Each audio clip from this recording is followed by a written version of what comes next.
Bab 721 Persiapan sebelum terobosan.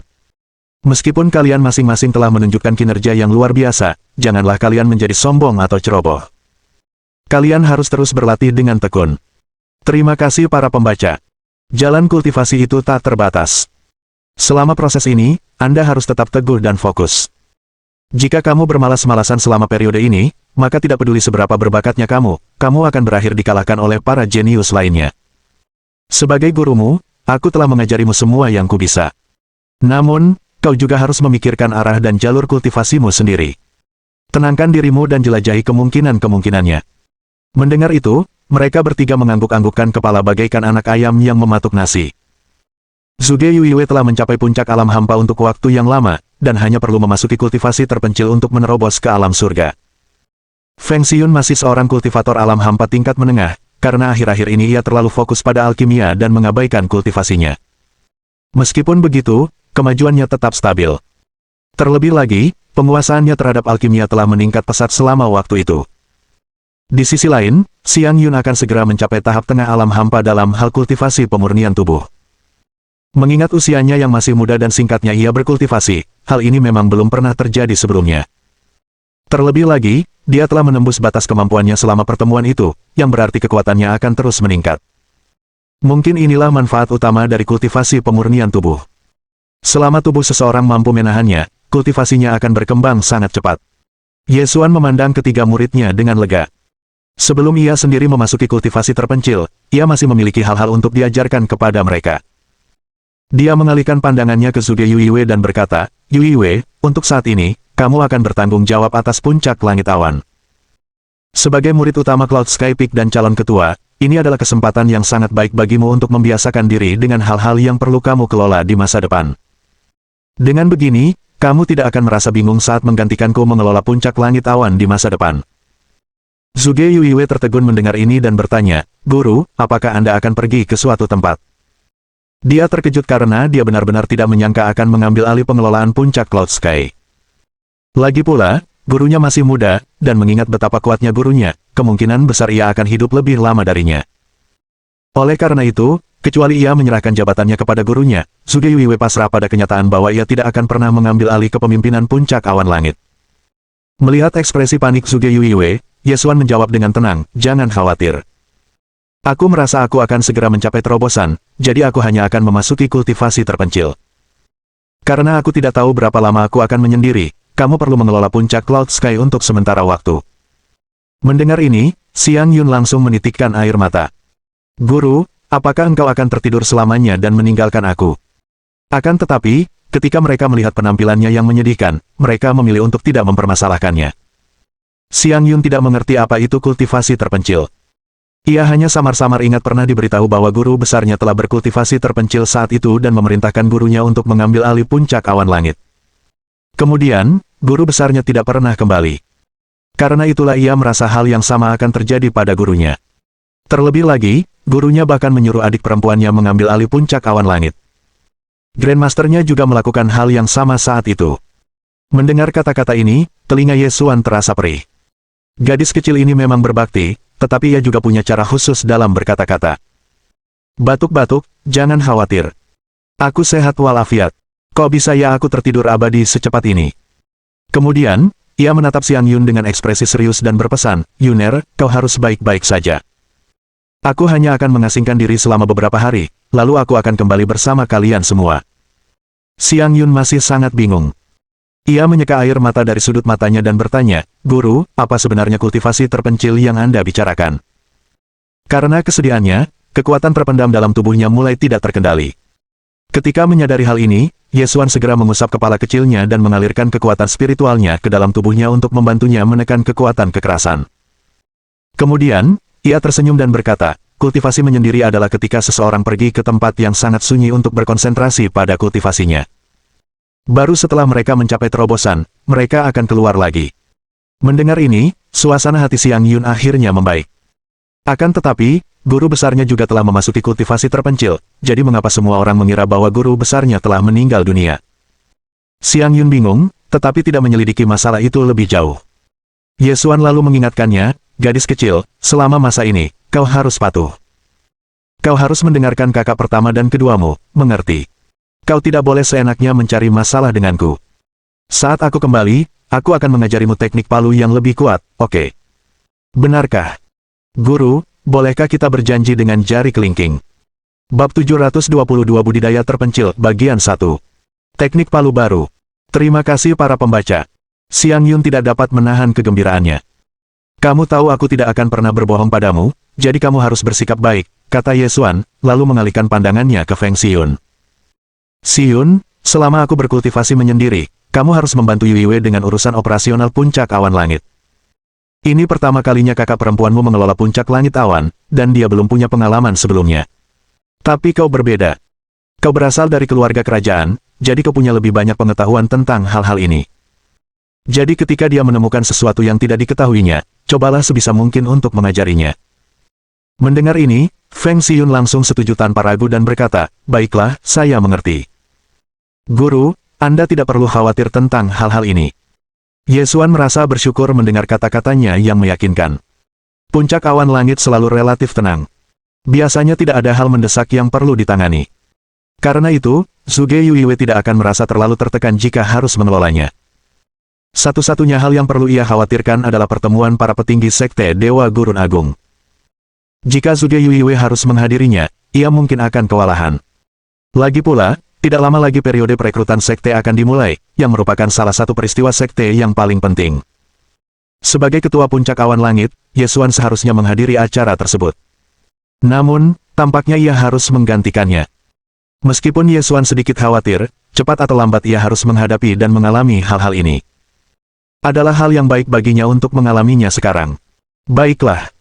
Setelah memberikan instruksi, Ye Xuan segera menginstruksikan, Yue Wei, kamu harus ingat apa yang aku katakan. Selama aku pergi, tidak perlu melakukan hal-hal khusus. Kamu harus menjaga adik ketigamu dengan baik dan ingat untuk tidak membiarkannya membuat masalah. Jika kau menemui masalah penting lain yang tidak bisa kau tangani, maka tunggulah sampai aku keluar dari kultivasi terpencil untuk mengurusnya. Mendengar ini, Zhuge Yuiwei mengangguk. Ia sudah mulai gugup. Dulu, karena gurunya selalu ada, apapun masalahnya, gurunya yang akan mengurusnya. Ia tidak perlu khawatir sama sekali. Namun, sekarang berbeda. Sebagai murid utama, wajar saja jika ia memimpin saat Ye Xuan tidak ada. Guru, jangan khawatir. Saya akan berusaha sebaik mungkin menangani masalah ini dengan baik. Saya juga akan menjaga kakak kedua dan kakak ketiga dengan baik, katanya tanpa ragu. Sekarang setelah dia berjanji, dia akan berusaha sekuat tenaga untuk mewujudkannya. Bibir Ye Xuan sedikit melengkung. Ia yakin Xiang Yun akan baik-baik saja. Satu-satunya kekhawatirannya adalah Xiang Yun, yang temperamennya tak mungkin berubah dalam semalam. Masalah apa yang akan dihadapi Xiang Yun selama Ye Xuan pergi? Bahkan Ye Xuan sendiri tidak bisa yakin.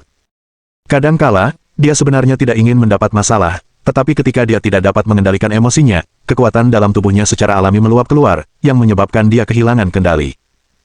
Saat itu Li berkata bahwa dirinya adalah anak liar yang tidak mempunyai orang tua, dan dialah yang menyebabkan kematian orang tuanya. Karena itu, Xiang Yun menjadi marah dan menghajar Li habis-habisan.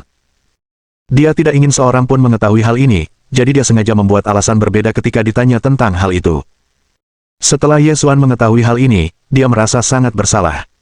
Biasanya, dia hanya peduli mengajari mereka kultivasi dan teknik dan tidak peduli dengan apa yang mereka rasakan. Untungnya, Ye Xuan menyadari hal ini tepat waktu dan membantunya menyelesaikan masalah di hatinya. Kalau tidak, itu seperti mengubur bom waktu yang cepat atau lambat akan meledak. Melihat senyum bahagia Xiang Yun, Ye Xuan tak dapat menahan diri untuk tidak mendesah. Sebenarnya apa yang dikatakan Li bukan tanpa alasan. Ini karena Xiang Yun adalah reinkarnasi dari seorang ahli. Orang tuanya adalah orang biasa, jadi bagaimana mungkin mereka bisa melawan energi takdirnya. Namun, hal-hal itu telah lama berlalu, dan tidak ada gunanya memikirkannya sekarang. Ye Xuan menatap ketiga murid itu lagi dan berkata, aku sudah mengatakan apa yang perlu kukatakan. Pengingat terakhirku adalah kalian semua harus berkultivasi dengan tekun dan jangan malas. Setelah aku menyelesaikan kultivasi terpencilku, aku akan mengamati tingkat kultivasi kalian satu persatu. Begitu dia selesai berbicara, Ye Xuan pergi menuju bagian belakang puncak Cloud Sky. Guru, kami doakan Anda sukses. Zhuge Yuiwei dan dua orang lainnya berkata sambil memperhatikan sosok Ye Xuan menghilang di kejauhan. Baru setelah mereka tak lagi melihatnya, mereka berbalik dan pergi. Pada saat ini, Yesuan telah tiba di Gua Langit Awan, dan rasa nostalgia memenuhi hatinya. Gua Awan Langit juga merupakan gua tempat tinggal gurunya, Tian Xuan, yang sering tinggal. Tian Xuan sangat bergairah dalam berkultivasi, jadi dia pada dasarnya tinggal di gua tempat tinggalnya untuk berkultivasi sepanjang waktu, siang dan malam. 10 tahun telah berlalu sejak kematian gurunya. Untuk menghormati kenangannya, saya akan berkultivasi di sini. Begitu selesai berbicara, Yesuan melihat sekeliling sebelum menutup pintu masuk Gua Awan Langit agar tidak diganggu orang lain. Kemudian, ia membentuk formasi di sekelilingnya. Setelah semua pekerjaan selesai, Yesuan melangkah lebih jauh ke dalam Gua Awan Langit. Bab 723 Budidaya Terpencil, Bagian 2. Setelah memasuki Gua Awan Langit, ia menemukan ruang yang berbeda di dalamnya. Tak hanya sangat luas, bahkan terdapat kolam berisi air jernih dan bunga teratai yang sedang mekar. Terima kasih para pembaca. Tanpa ragu, ia berjalan ke tepi kolam dan mengeluarkan kuali tanpa batasnya. Akhirnya, ia mulai menyiapkan perlengkapan yang dibutuhkan untuk kultivasinya kali ini. Kilatan cahaya ungu muncul saat ia mengeluarkan kristal ungu itu. Memperoleh kristal ini dari sistem merupakan kejutan yang tak terduga, dan menjadi alasan keyakinannya untuk menembus batas kali ini. Namun, itu tidak berakhir di situ. Yesuan melambaikan tangannya, dan persik abadi Chaos muncul di tangannya. Persik abadi Chaos adalah harta surgawi abadi, dan juga merupakan benda paling berharga yang Yesuan peroleh dari makam kuno. Sebelum mendapatkan kristal ungu itu, ia telah berencana menggunakannya untuk menerobos. Kini, ada jalan lain baginya. Ia bisa menembus dan mencapai alam kuno, baik melalui kultivasi spiritual maupun pemurnian tubuh. Betapa menakjubkannya itu. Pada titik ini, kultivasi penyempurnaan tubuhnya telah mencapai alam penguasa mistik, sedangkan kultivasi spiritualnya telah mencapai alam tertinggi. Oleh karena itu, prioritasnya saat ini adalah meningkatkan kultivasi pemurnian tubuhnya ke puncak alam tertinggi, lalu menerobos ke alam kuno dengan kedua jalur secara bersamaan. Jika dia benar-benar berhasil, bersama dengan jubah pelanginya, pertahanannya akan menjadi hampir tak tertembus. Bahkan jika dia berhadapan dengan seorang kultivator alam abadi tersegel di masa depan, Yesuan akan mampu menghadapinya dengan tenang tanpa takut dibunuh. Kegembiraannya tampak jelas saat ia terus mempersiapkan apa yang dibutuhkannya. Kemudian, dia berkata kepada sistem, silakan tampilkan panel informasi status saya. Nama, kamu Xuan. Kultivasi pemurnian tubuh, alam penguasa mistik tahap awal. Kultivasi spiritual, alam tertinggi tingkat puncak. Keahlian, teknik pedang flora. Teknik telapak tangan tanpa batas, hukuman ilahi, pedang pembelah surga, teknik ilahi Phoenix api. Harta karun, pedang langit awan, pedang dewa, jubah pelangi, kuali tak terbatas. Masih banyak hal yang tidak tercantum pada halaman status, karena yang tercantum hanya beberapa hal yang paling kuat. Adapun sisanya, sistem memilahnya dan mengirimkannya ke pikiran Yesuan sehingga dia bisa memeriksanya sendiri. Setelah Yesuan membolak-baliknya dengan santai, dia menyadari bahwa jumlah mantra yang dimilikinya saat ini benar-benar konyol. Adapun keterampilan hukuman ilahi, itu diperoleh melalui umpan balik sistem setelah Yesuan mengajarkan Xiang Yun teknik petir tak berujung. Namun, karena dia terlalu sibuk akhir-akhir ini, Yesuan tidak punya waktu untuk membiasakan diri dengan keterampilan ini. Pada saat ini, Yesuan dapat dikatakan cukup kaya untuk menyaingi sebuah kerajaan, atau bahkan beberapa kerajaan. Daftar harta karun yang terkirim ke pikirannya panjangnya berhalaman-halaman. Lumayan juga. Kurasa masih bisa diperbaiki, gumam Yesuan dalam hati. Masih ada jalan panjang yang harus ditempuh di masa depan, dan banyak hal baik yang bisa diperoleh melalui sistem ini. Setelah menyiapkan harta yang dibutuhkannya, Yesuan segera mulai meramu larutan pemurnian tubuh. Sebelum memulai pengasingannya, Yesuan telah memberikan Feng Xiyun sejumlah besar tanaman herbal, dan sebagai hasilnya, ia menerima tanaman herbal berharga dari sistem. Bahkan ada beberapa ramuan obat yang sangat berharga. Jika ia meramu larutan penyempurna tubuh dengan ramuan-ramuan ini dan harta surgawi abadi, potensinya pasti akan meningkat beberapa kali lipat. Setelah beberapa waktu, Yesuan akhirnya menyelesaikan ramuannya. Kemudian, ia langsung menyuntikkan gelombang kekuatan spiritualnya ke dalam kuali tanpa batas untuk mengaktifkan dan menggabungkan ramuan obat. Beberapa detik kemudian, tornado dahsyat tampak telah terbentuk di atas kuali tanpa batas, melepaskan aura yang menggetarkan jantung. Melihat ini, Yesuan tidak ragu sedikit pun dan langsung masuk ke dalam kuali.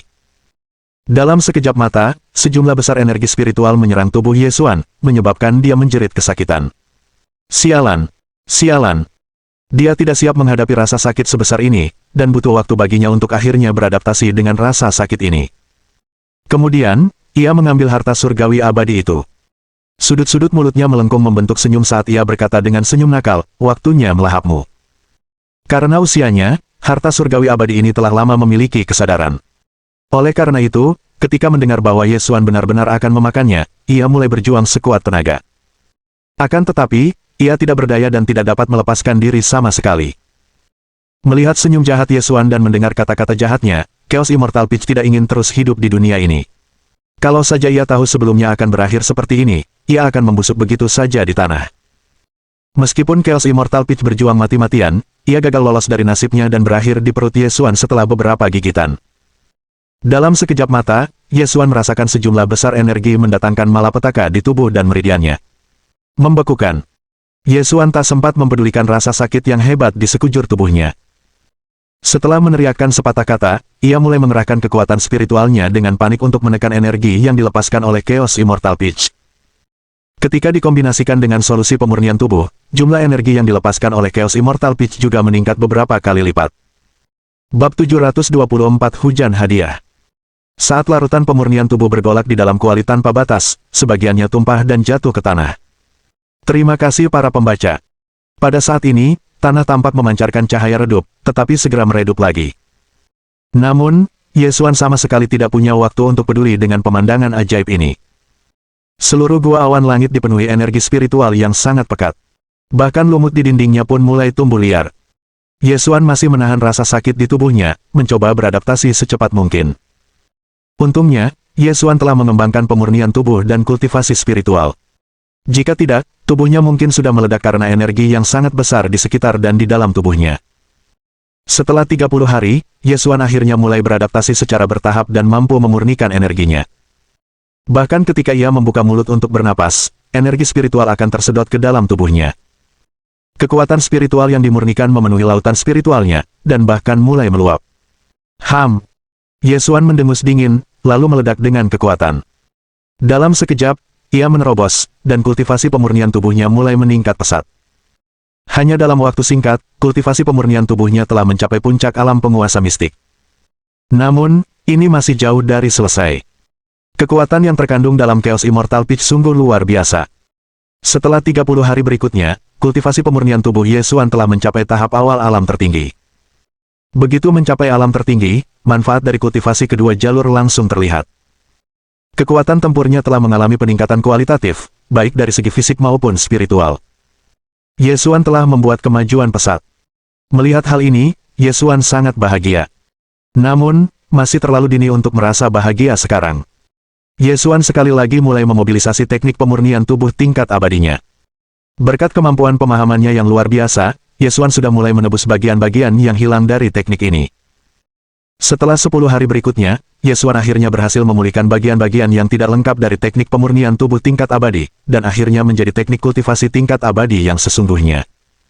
Keren, ini benar-benar menyegarkan. Setelah memeriksa tubuhnya dengan saksama, Ye Xuan menyadari bahwa tubuhnya masih mengandung energi yang sangat besar. Karena itu, ia segera mulai mengedarkan teknik tersebut. Ye Xuan tidak berpuas diri. Ia ingin meningkatkan kultivasi pemurnian tubuhnya ke puncak alam tertinggi terlebih dahulu. Kemudian, ia akan menerobos kedua jalur tersebut secara bersamaan menuju alam kuno. Pada saat ini, langit di atas puncak langit berawan sudah tertutup salju. Zhuge Yuiwei bangun pagi-pagi sekali. Setelah membangunkan Feng Xiyun dan Xiang Yun, mereka bertiga tiba di istana awan langit bersama-sama.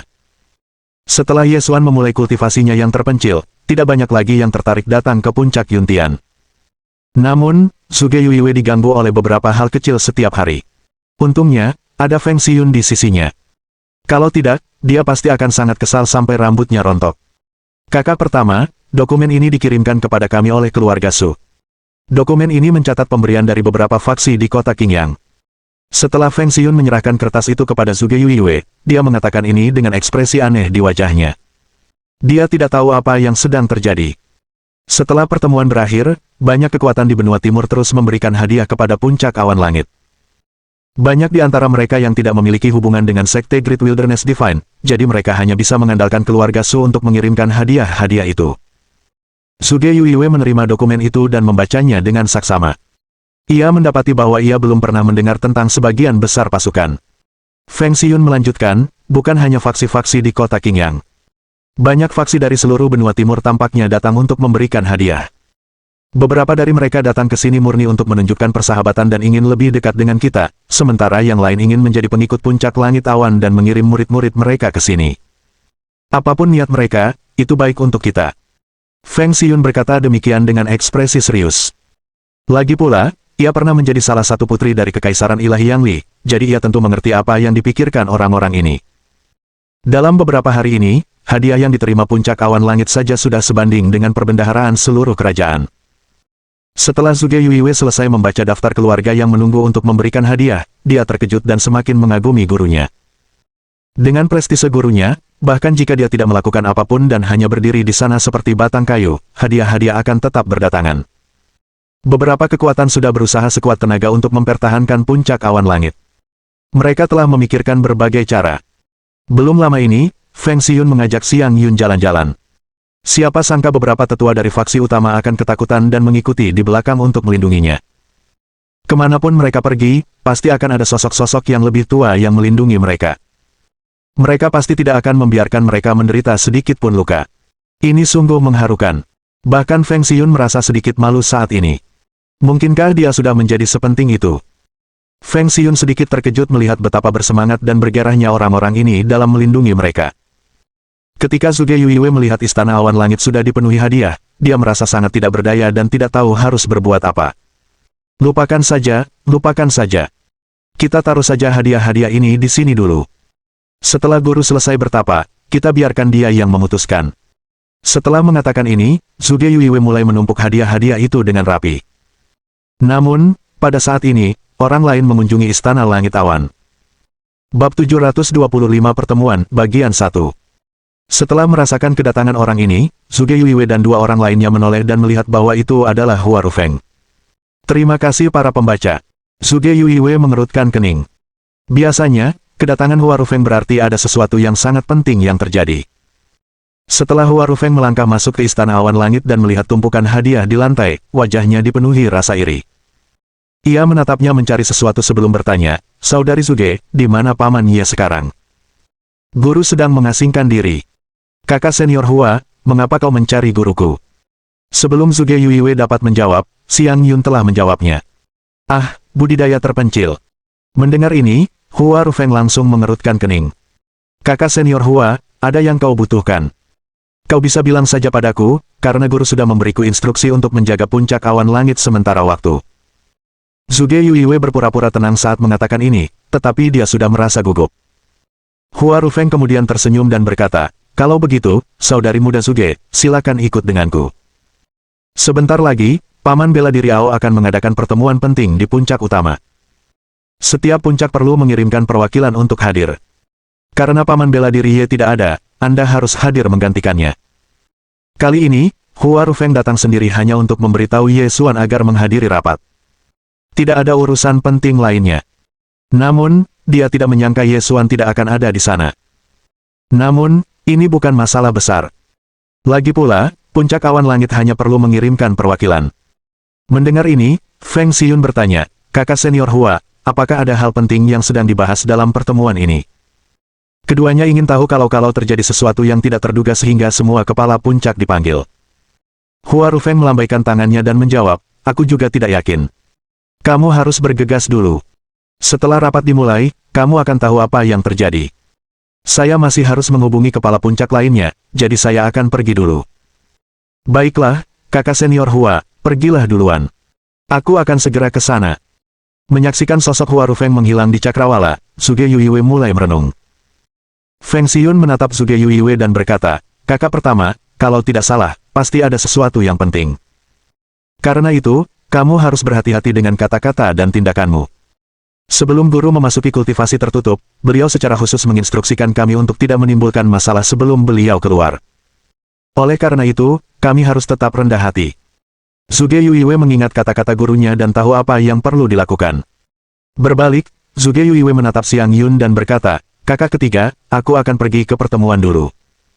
Saat aku tidak ada, kamu harus mendengarkan instruksi kakak kedua, mengerti?" "Baiklah, kakak pertama." Xiang Yun setuju tanpa ragu. Gadis kecil nakal ini tampaknya menjadi jauh lebih patuh dan tidak membuat masalah. Ini mungkin karena dia sangat menginginkan teknik palu baru itu.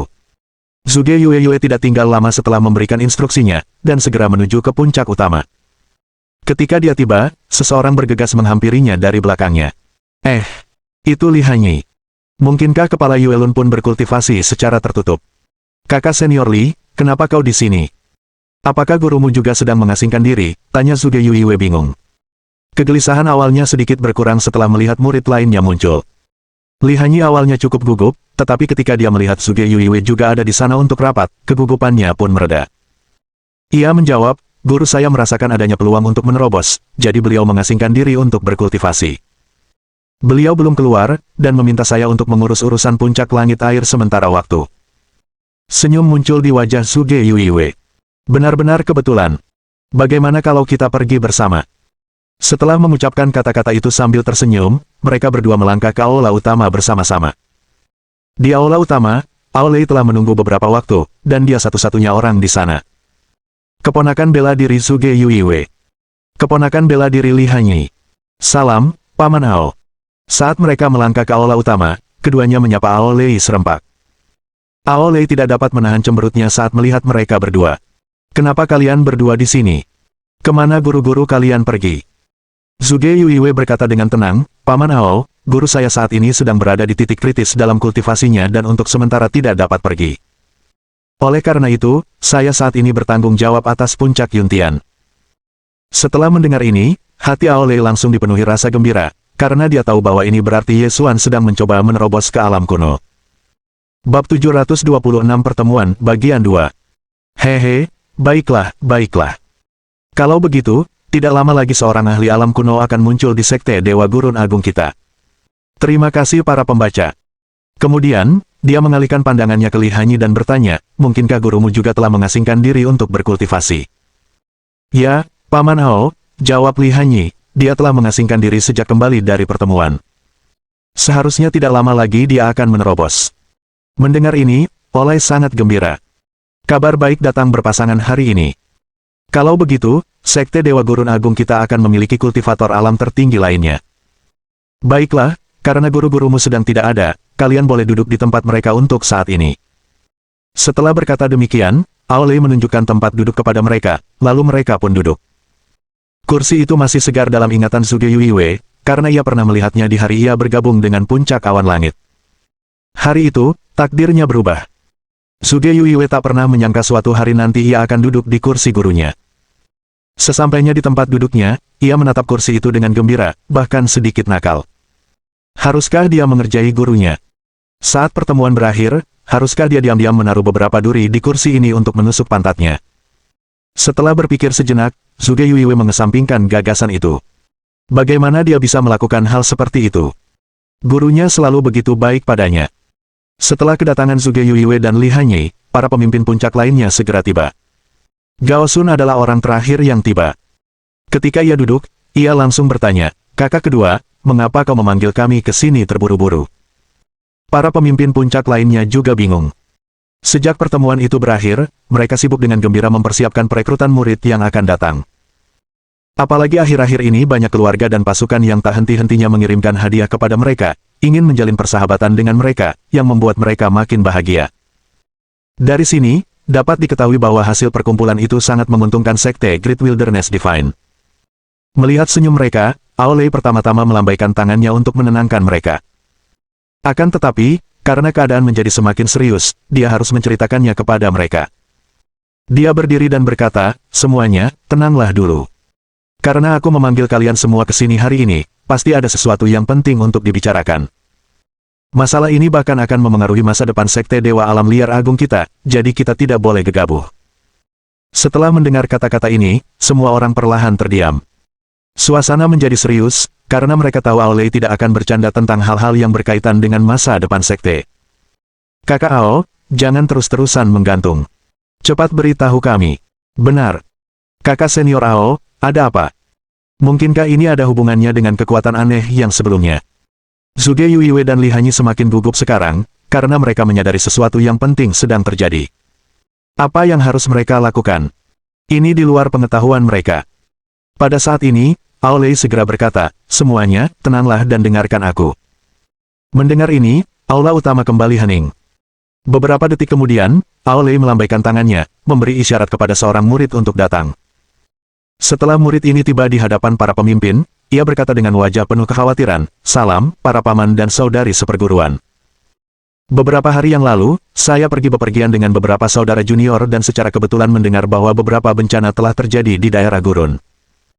Hal ini menarik minat kami, sehingga kami pun berangkat bersama-sama dan memasuki wilayah gurun ini untuk menyelidiki apa yang sebenarnya terjadi.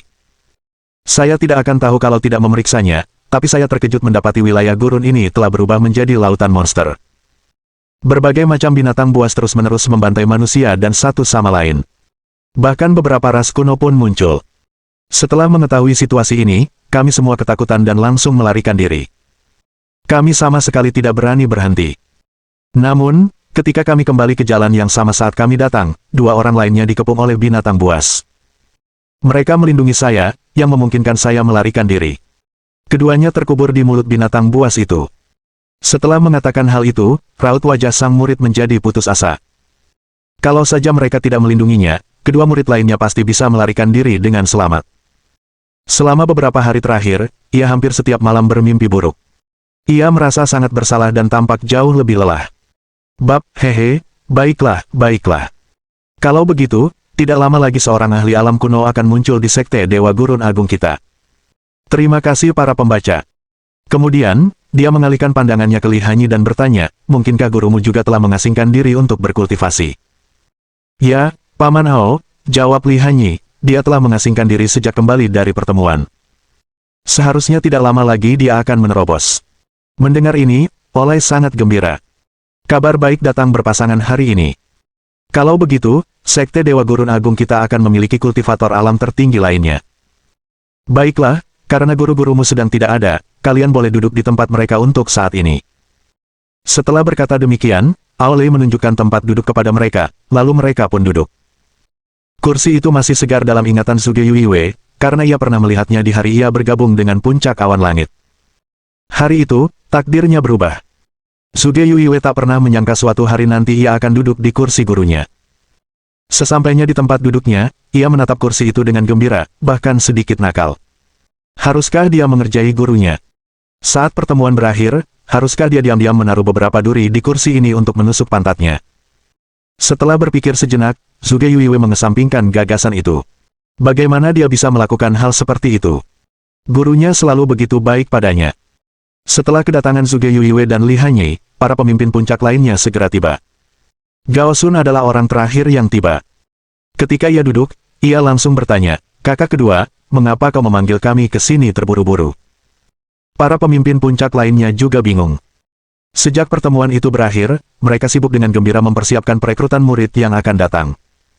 Juga, dalam beberapa hari terakhir, ada banyak keluarga dan pasukan yang terus-menerus mengirimi mereka hadiah, ingin berteman dengan mereka, yang membuat mereka semakin bahagia. Dari sini, dapat diketahui bahwa hasil perkumpulan itu sangat menguntungkan Sekte Great Wilderness Divine. Melihat senyum mereka, Aolei pertama-tama melambaikan tangannya untuk menenangkan mereka. Akan tetapi, karena keadaan menjadi semakin serius, dia harus menceritakannya kepada mereka. Dia berdiri dan berkata, semuanya, tenanglah dulu. Karena aku memanggil kalian semua ke sini hari ini, pasti ada sesuatu yang penting untuk dibicarakan. Masalah ini bahkan akan memengaruhi masa depan Sekte Dewa Alam Liar Agung kita, jadi kita tidak boleh gegabah. Setelah mendengar kata-kata ini, semua orang perlahan terdiam. Suasana menjadi serius, karena mereka tahu Aolei tidak akan bercanda tentang hal-hal yang berkaitan dengan masa depan Sekte. Kakak Ao, jangan terus-terusan menggantung. Cepat beritahu kami. Benar. Kakak senior Ao, ada apa? Mungkinkah ini ada hubungannya dengan kekuatan aneh yang sebelumnya? Suge Yuiwe dan Li Hanyi semakin gugup sekarang, karena mereka menyadari sesuatu yang penting sedang terjadi. Apa yang harus mereka lakukan? Ini di luar pengetahuan mereka. Pada saat ini, Aolei segera berkata, semuanya, tenanglah dan dengarkan aku. Mendengar ini, aula utama kembali hening. Beberapa detik kemudian, Aolei melambaikan tangannya, memberi isyarat kepada seorang murid untuk datang. Setelah murid ini tiba di hadapan para pemimpin, ia berkata dengan wajah penuh kekhawatiran, salam, para paman dan saudari seperguruan. Beberapa hari yang lalu, saya pergi bepergian dengan beberapa saudara junior dan secara kebetulan mendengar bahwa beberapa bencana telah terjadi di daerah gurun. Hal ini menarik minat kami, sehingga kami pun berangkat bersama-sama dan memasuki wilayah gurun ini untuk menyelidiki apa yang sebenarnya terjadi. Saya tidak akan tahu kalau tidak memeriksanya, tapi saya terkejut mendapati wilayah gurun ini telah berubah menjadi lautan monster. Berbagai macam binatang buas terus-menerus membantai manusia dan satu sama lain. Bahkan beberapa ras kuno pun muncul. Setelah mengetahui situasi ini, kami semua ketakutan dan langsung melarikan diri. Kami sama sekali tidak berani berhenti. Namun, ketika kami kembali ke jalan yang sama saat kami datang, dua orang lainnya dikepung oleh binatang buas. Mereka melindungi saya, yang memungkinkan saya melarikan diri. Keduanya terkubur di mulut binatang buas itu. Setelah mengatakan hal itu, raut wajah sang murid menjadi putus asa. Kalau saja mereka tidak melindunginya, kedua murid lainnya pasti bisa melarikan diri dengan selamat. Selama beberapa hari terakhir, ia hampir setiap malam bermimpi buruk. Ia merasa sangat bersalah dan tampak jauh lebih lelah. Bab 727 Bencana yang akan datang. Terima kasih para pembaca. Setelah mendengar kisah murid ini, aula utama menjadi sunyi. Tak seorang pun berbicara. Setelah beberapa lama, Gao Sun berkata dengan ekspresi serius, hari yang kita takutkan kemungkinan besar akan segera tiba. Mereka sudah lama mengetahui tentang retakan di wilayah gurun itu. Lagi pula, di balik retakan itu terdapat wilayah yang menyimpan kekuatan aneh itu. Invasi binatang buas yang terjadi belum lama ini juga disebabkan oleh kekuatan aneh ini. Berkat keegoisan Monan, seluruh benua timur kini dalam bahaya. Jika kekuatan aneh itu tidak dapat ditekan sama sekali, maka seluruh penduduk benua timur mungkin akan menjadi boneka kekuatan aneh itu. Berdasarkan situasi saat ini, benua timur bagaikan sangkar raksasa. Kekuatan duniawi di perbatasannya membuat tak seorang pun bisa masuk atau keluar. Para kepala suku tetap diam, mata mereka tertuju pada Aolei. Saya pergi memeriksanya sendiri kemarin. Retakannya sudah jauh lebih besar, katanya perlahan. Binatang-binatang di wilayah gurun telah terinfeksi oleh kekuatan aneh, dan telah menjadi mesin pembunuh yang tidak berakal. Semuanya, kita mungkin harus segera menghadapi pertempuran yang sengit. Ekspresi semua orang tampak berat. Untungnya, hingga saat ini, wilayah yang terkena dampak kekuatan aneh itu masih terbatas di wilayah gurun itu. Namun, saya khawatir hal itu tidak akan lama lagi berubah. Seiring bertambahnya jumlah binatang buas yang jatuh di bawah kendalinya, aku khawatir benua timur akan terjerumus ke dalam kekacauan dan kehancuran. Hati Zhuge Yuiwei mulai bergetar hebat. Ia sangat memahami kengerian kekuatan aneh itu. Lagi pula, orang tuanya telah menjadi korbannya. Jika kekuatan aneh itu menguasai seluruh wilayah gurun, makhluk-makhluk di dalamnya akan segera berhamburan ke dunia luar. Saat itu terjadi, mungkin tak akan ada tempat di benua timur untuk bersembunyi. Bahkan beberapa sekte terkuat di benua timur tidak akan luput dari nasib diserang, dan mungkin dikuasai oleh binatang buas. Bahkan sekte Great Wilderness Divine akan menghadapi situasi yang sama. Zhuge Yuiwei menjadi semakin bingung memikirkan hal ini. Ia tidak tahu tentang situasi puncak lainnya, tetapi ia tahu bahwa di puncak Yuntian, satu-satunya kekuatan tempur hanyalah dirinya sendiri, Feng Xiyun, dan Xiang Yun. Kalau saja binatang buas itu benar-benar menyerang saat gurunya sedang bertapa, puncak awan langit mungkin akan menjadi puncak pertama yang ditaklukkan oleh binatang buas itu. Memikirkan hal ini, pikiran Zhuge Yuiwei mulai berputar cepat, memikirkan cara untuk menyelesaikan masalah ini dan mempertahankan rumahnya. Yang membuatnya merasa lebih baik adalah, menurut perkataan Paman Ao, masih ada waktu sampai skenario terburuk terjadi. Selama waktu itu, dia harus mencapai alam surga agar dia mempunyai kesempatan bertarung untuk mempertahankan puncak awan langit. Selain itu, dia juga harus menemukan dan menyiapkan kartu truf. Ekspresi Li Hanyi sama gelapnya. Dibandingkan dengan puncak Cloud Sky, tampaknya kemungkinan puncak Water Sky dikalahkan lebih tinggi. Medan di sekitar puncak Cloud Sky sulit diserang, dan beberapa waktu lalu, kepala suku Tianxuan bahkan telah membentuk formasi pertahanan di sekitar puncak Cloud Sky, yang telah disempurnakan lebih lanjut oleh Ye Xuan. Namun, puncak langit air tidak memiliki keunggulan tersebut. Selain Yuelun, sebagian besar tetua dan murid lain di puncak agak lemah. Satu-satunya keunggulan mereka adalah jumlah. Namun, monster-monster itu akan datang dalam jumlah yang lebih besar. Setelah mendengar kata-kata Aolei, aula tetap sunyi. Melihat ekspresi serius mereka, Aolei melanjutkan, sebagai tindakan pencegahan, aku berencana untuk mengaktifkan sepenuhnya formasi penjaga gunung hari ini. Ingatkan semua anggota sekte, termasuk para tetua, bahwa jika tidak ada yang penting, jangan meninggalkan lingkungan sekte. Bagi para murid yang masih bepergian di dunia luar, panggil mereka kembali segera. Juga, aktifkan formasi pertahanan puncak masing-masing. Begitu ia selesai berbicara, para pemimpin yang hadir mengangguk setuju. Mereka akan mengaktifkannya begitu mereka kembali. Namun, setelah beberapa saat, Gao Sun tiba-tiba teringat sesuatu dan berkata, "Kakak senior Ao, jika kita mengaktifkan formasi penjaga, bagaimana kita harus menangani masalah perekrutan murid?" Sekarang, mereka sudah mempersiapkan upacara perekrutan murid sehingga mereka bisa merekrut banyak orang jenius yang siap bergabung dengan sekte tersebut. Namun, siapakah yang menyangka bahwa alam yang mengandung kekuatan aneh itu akan ikut campur dan mengacaukan rencana mereka? Untungnya, mereka telah menyadari situasi ini sebelumnya. Jika mereka baru menyadarinya saat bencana melanda, sekte itu mungkin sudah musnah. Yang mereka khawatirkan saat ini adalah apakah upacara perekrutan murid dapat diselenggarakan sesuai jadwal. Akan sia-sia jika tidak memanfaatkan kesuksesan sekte dalam pertemuan tersebut. Ao Lei merenungkan hal ini. Setelah beberapa saat, ia berkata, "Baiklah, situasinya masih bisa diterima. Mari kita laksanakan sesuai tanggal yang disepakati. Saya baru saja mengirim seseorang untuk mengawasi wilayah gurun. Jika situasinya berubah, mereka akan segera melaporkan kembali. Selama periode ini, kalian juga harus memanfaatkan waktu untuk mengatur semuanya dengan baik. Apakah kalian bisa menerima murid jenius atau tidak tergantung pada kemampuan kalian sendiri." "Mengerti." Semua orang menjawab dengan tergesa-gesa, lalu kembali dengan ekspresi berat. Bab 728 mengaktifkan formasi pertahanan. Terima kasih para pembaca. Setelah pertemuan itu berakhir, pikiran Zhuge Yuiwei melayang. Ia kembali ke puncak awan langit tanpa menyadarinya. Melihat dia kembali, Feng Xiyun dan Xiang Yun datang. Feng Xiyun bertanya dengan cemas ketika dia melihat wajahnya yang cemberut. "Kakak pertama, apakah ada sesuatu yang penting terjadi?" Ini pertama kalinya dia melihat ekspresi Zhuge Yuiwei seserius ini, jadi dia punya firasat buruk. Zhuge Yuiwei tidak menyembunyikan apapun darinya dan menceritakan semua yang terjadi dalam pertemuan itu. Setelah mengetahui berita ini, wajah Feng Xiyun juga menjadi pucat. Dia tahu betul bahwa jika binatang buas ini benar-benar keluar dari wilayah gurun, seluruh benua timur kemungkinan besar akan berubah menjadi neraka. Zhuge Yuiwei sebenarnya sangat tidak berdaya. Namun, ia melirik plakat setiap kepala suku dalam sejarah puncak Yuntian dan membuat keputusan.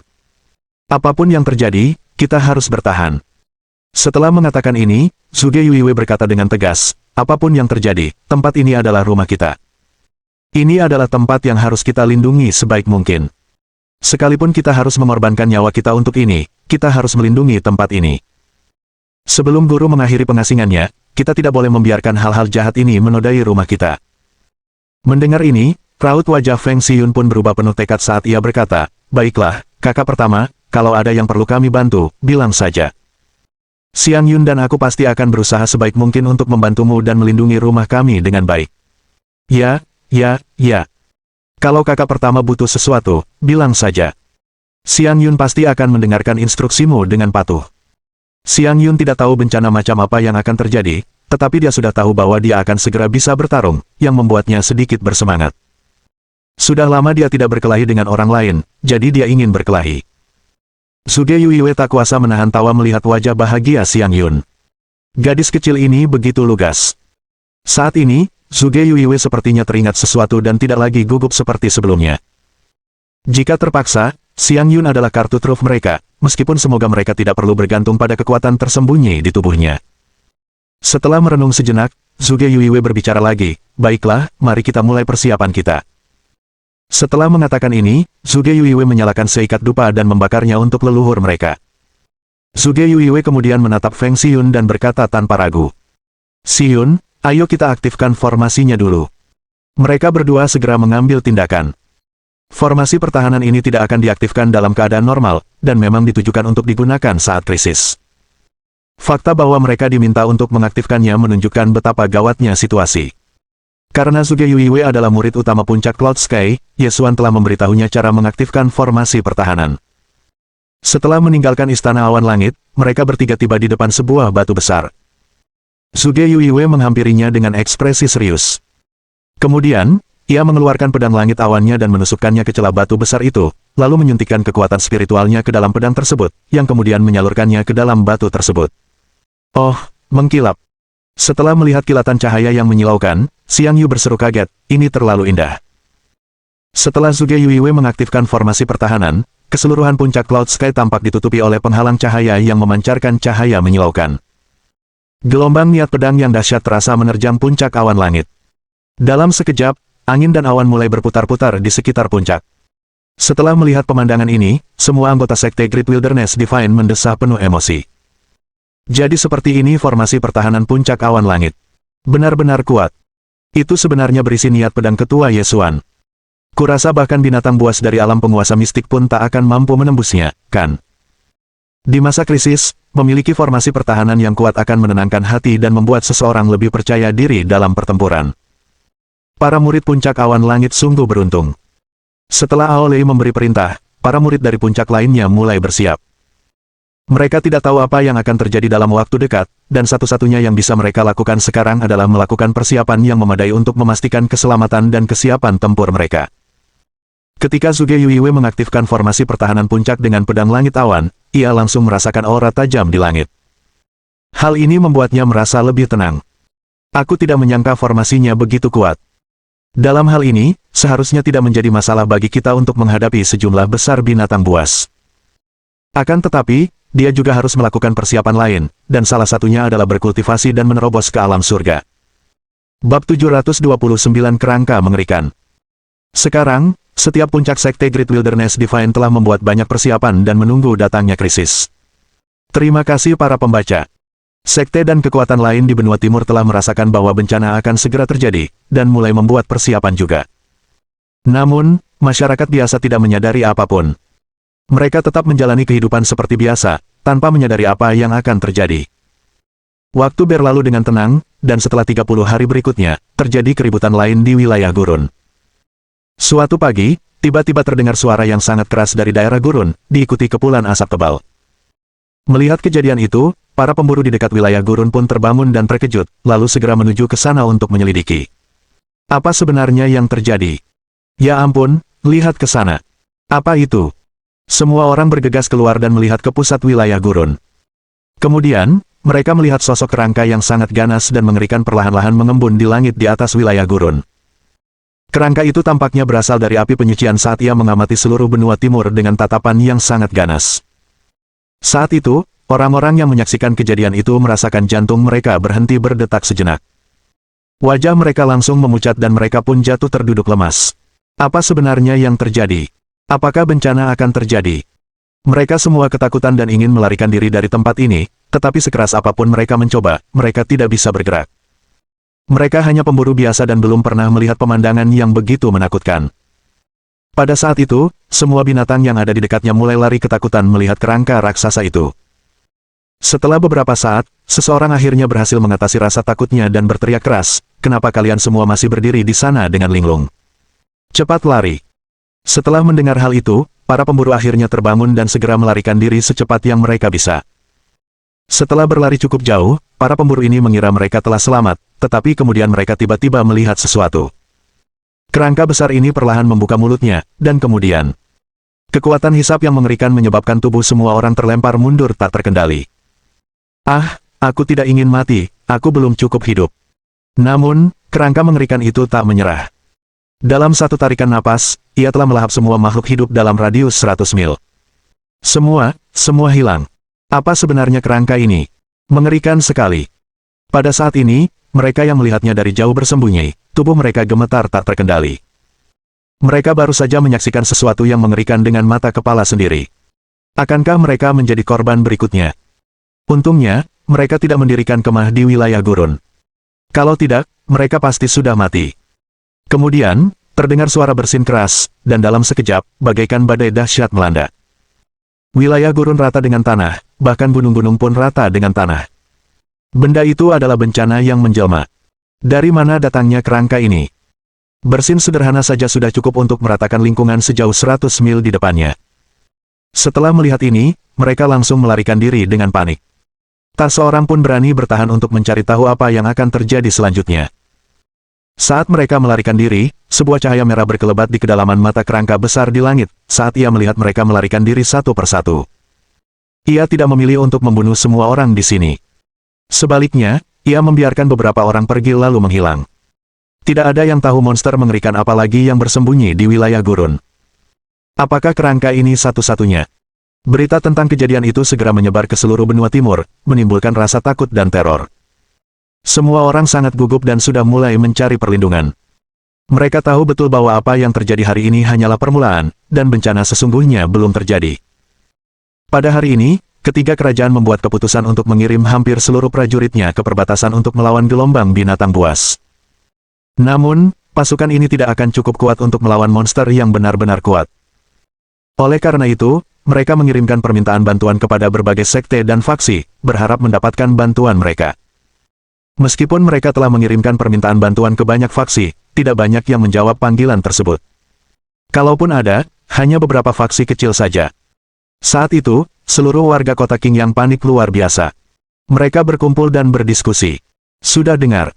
Beberapa hari yang lalu, sesuatu yang sangat mengerikan terjadi di wilayah gurun. Sebuah kerangka raksasa benar-benar melahap semua yang ada dalam radius 100 mil dalam sekejap.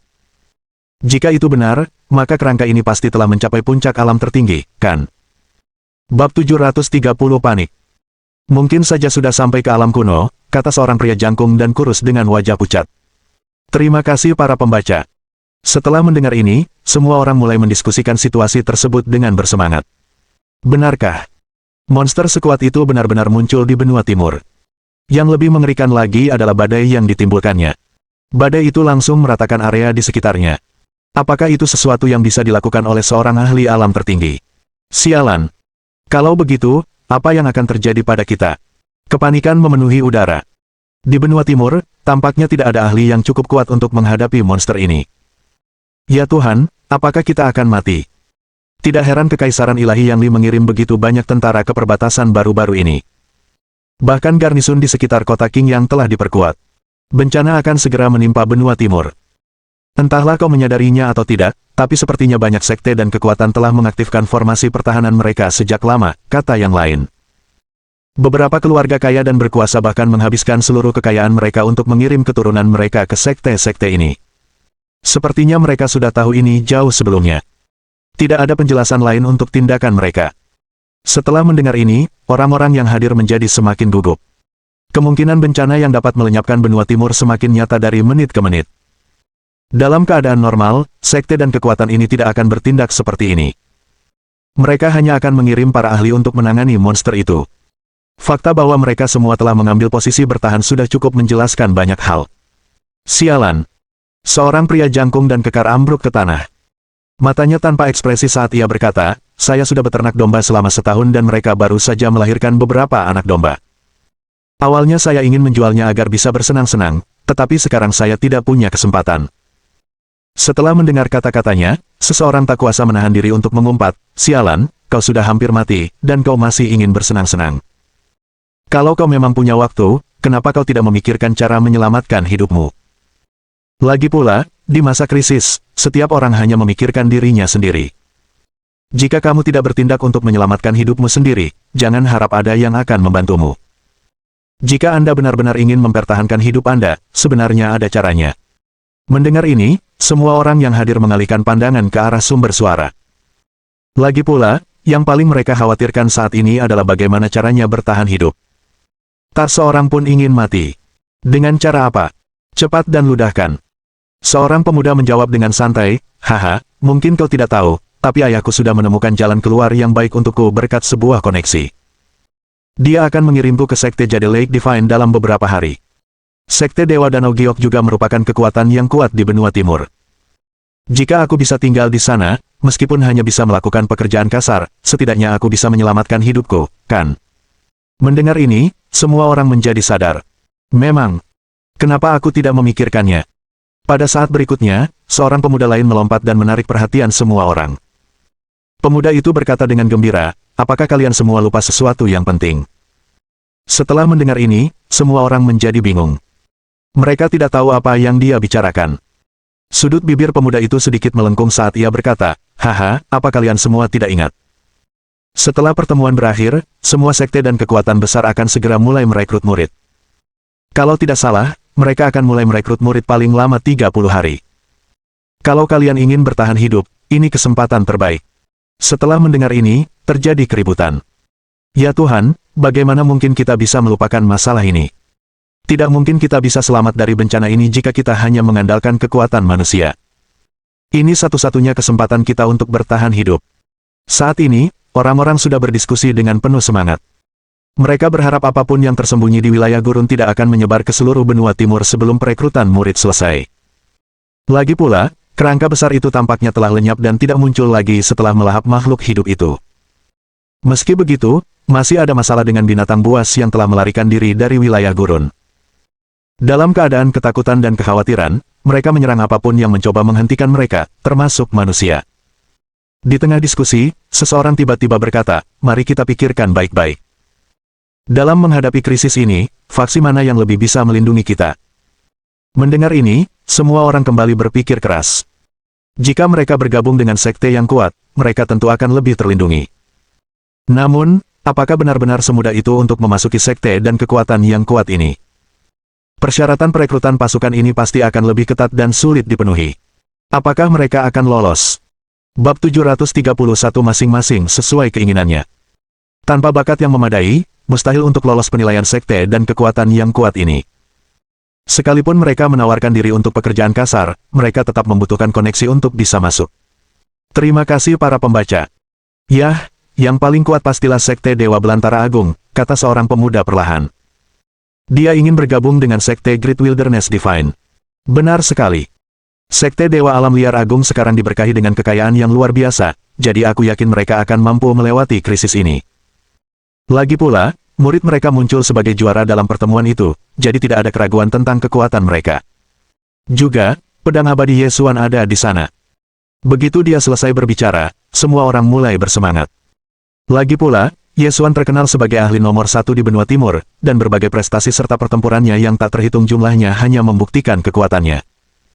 Dia bahkan telah mengalahkan Taois Bu Hao pada pertemuan baru-baru ini. Kudengar pedang abadi Ye telah mengasingkan diri sejak pertemuan berakhir. Apa menurutmu dia mungkin mencoba menerobos ke alam kuno? Itu mustahil, kan? Lagi pula, pedang abadi Ye masih muda. Bagaimana mungkin dia bisa mencapai ambang batas alam kuno secepat itu?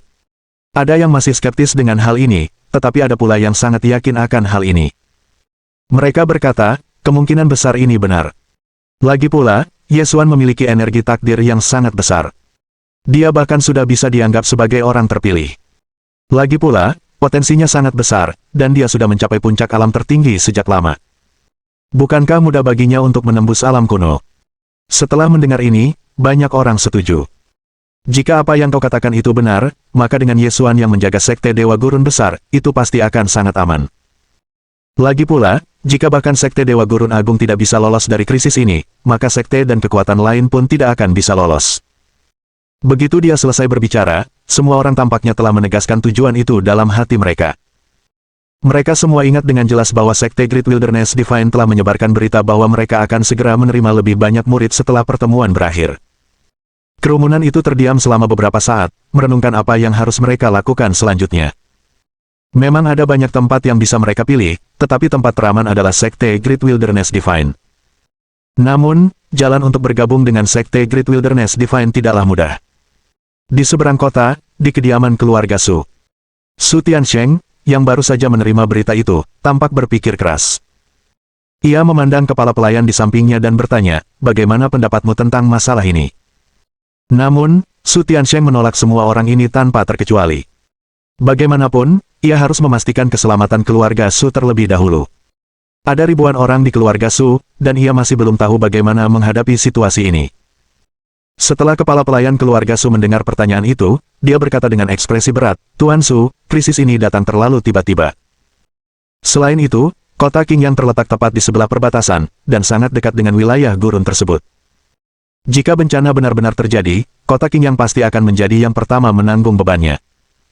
Kalau begitu, kita jelas tidak bisa tinggal di kota Qing yang lagi.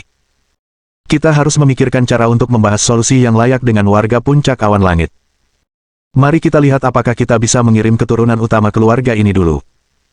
Setelah krisis ini berakhir, kita bisa membangun kembali keluarga ini.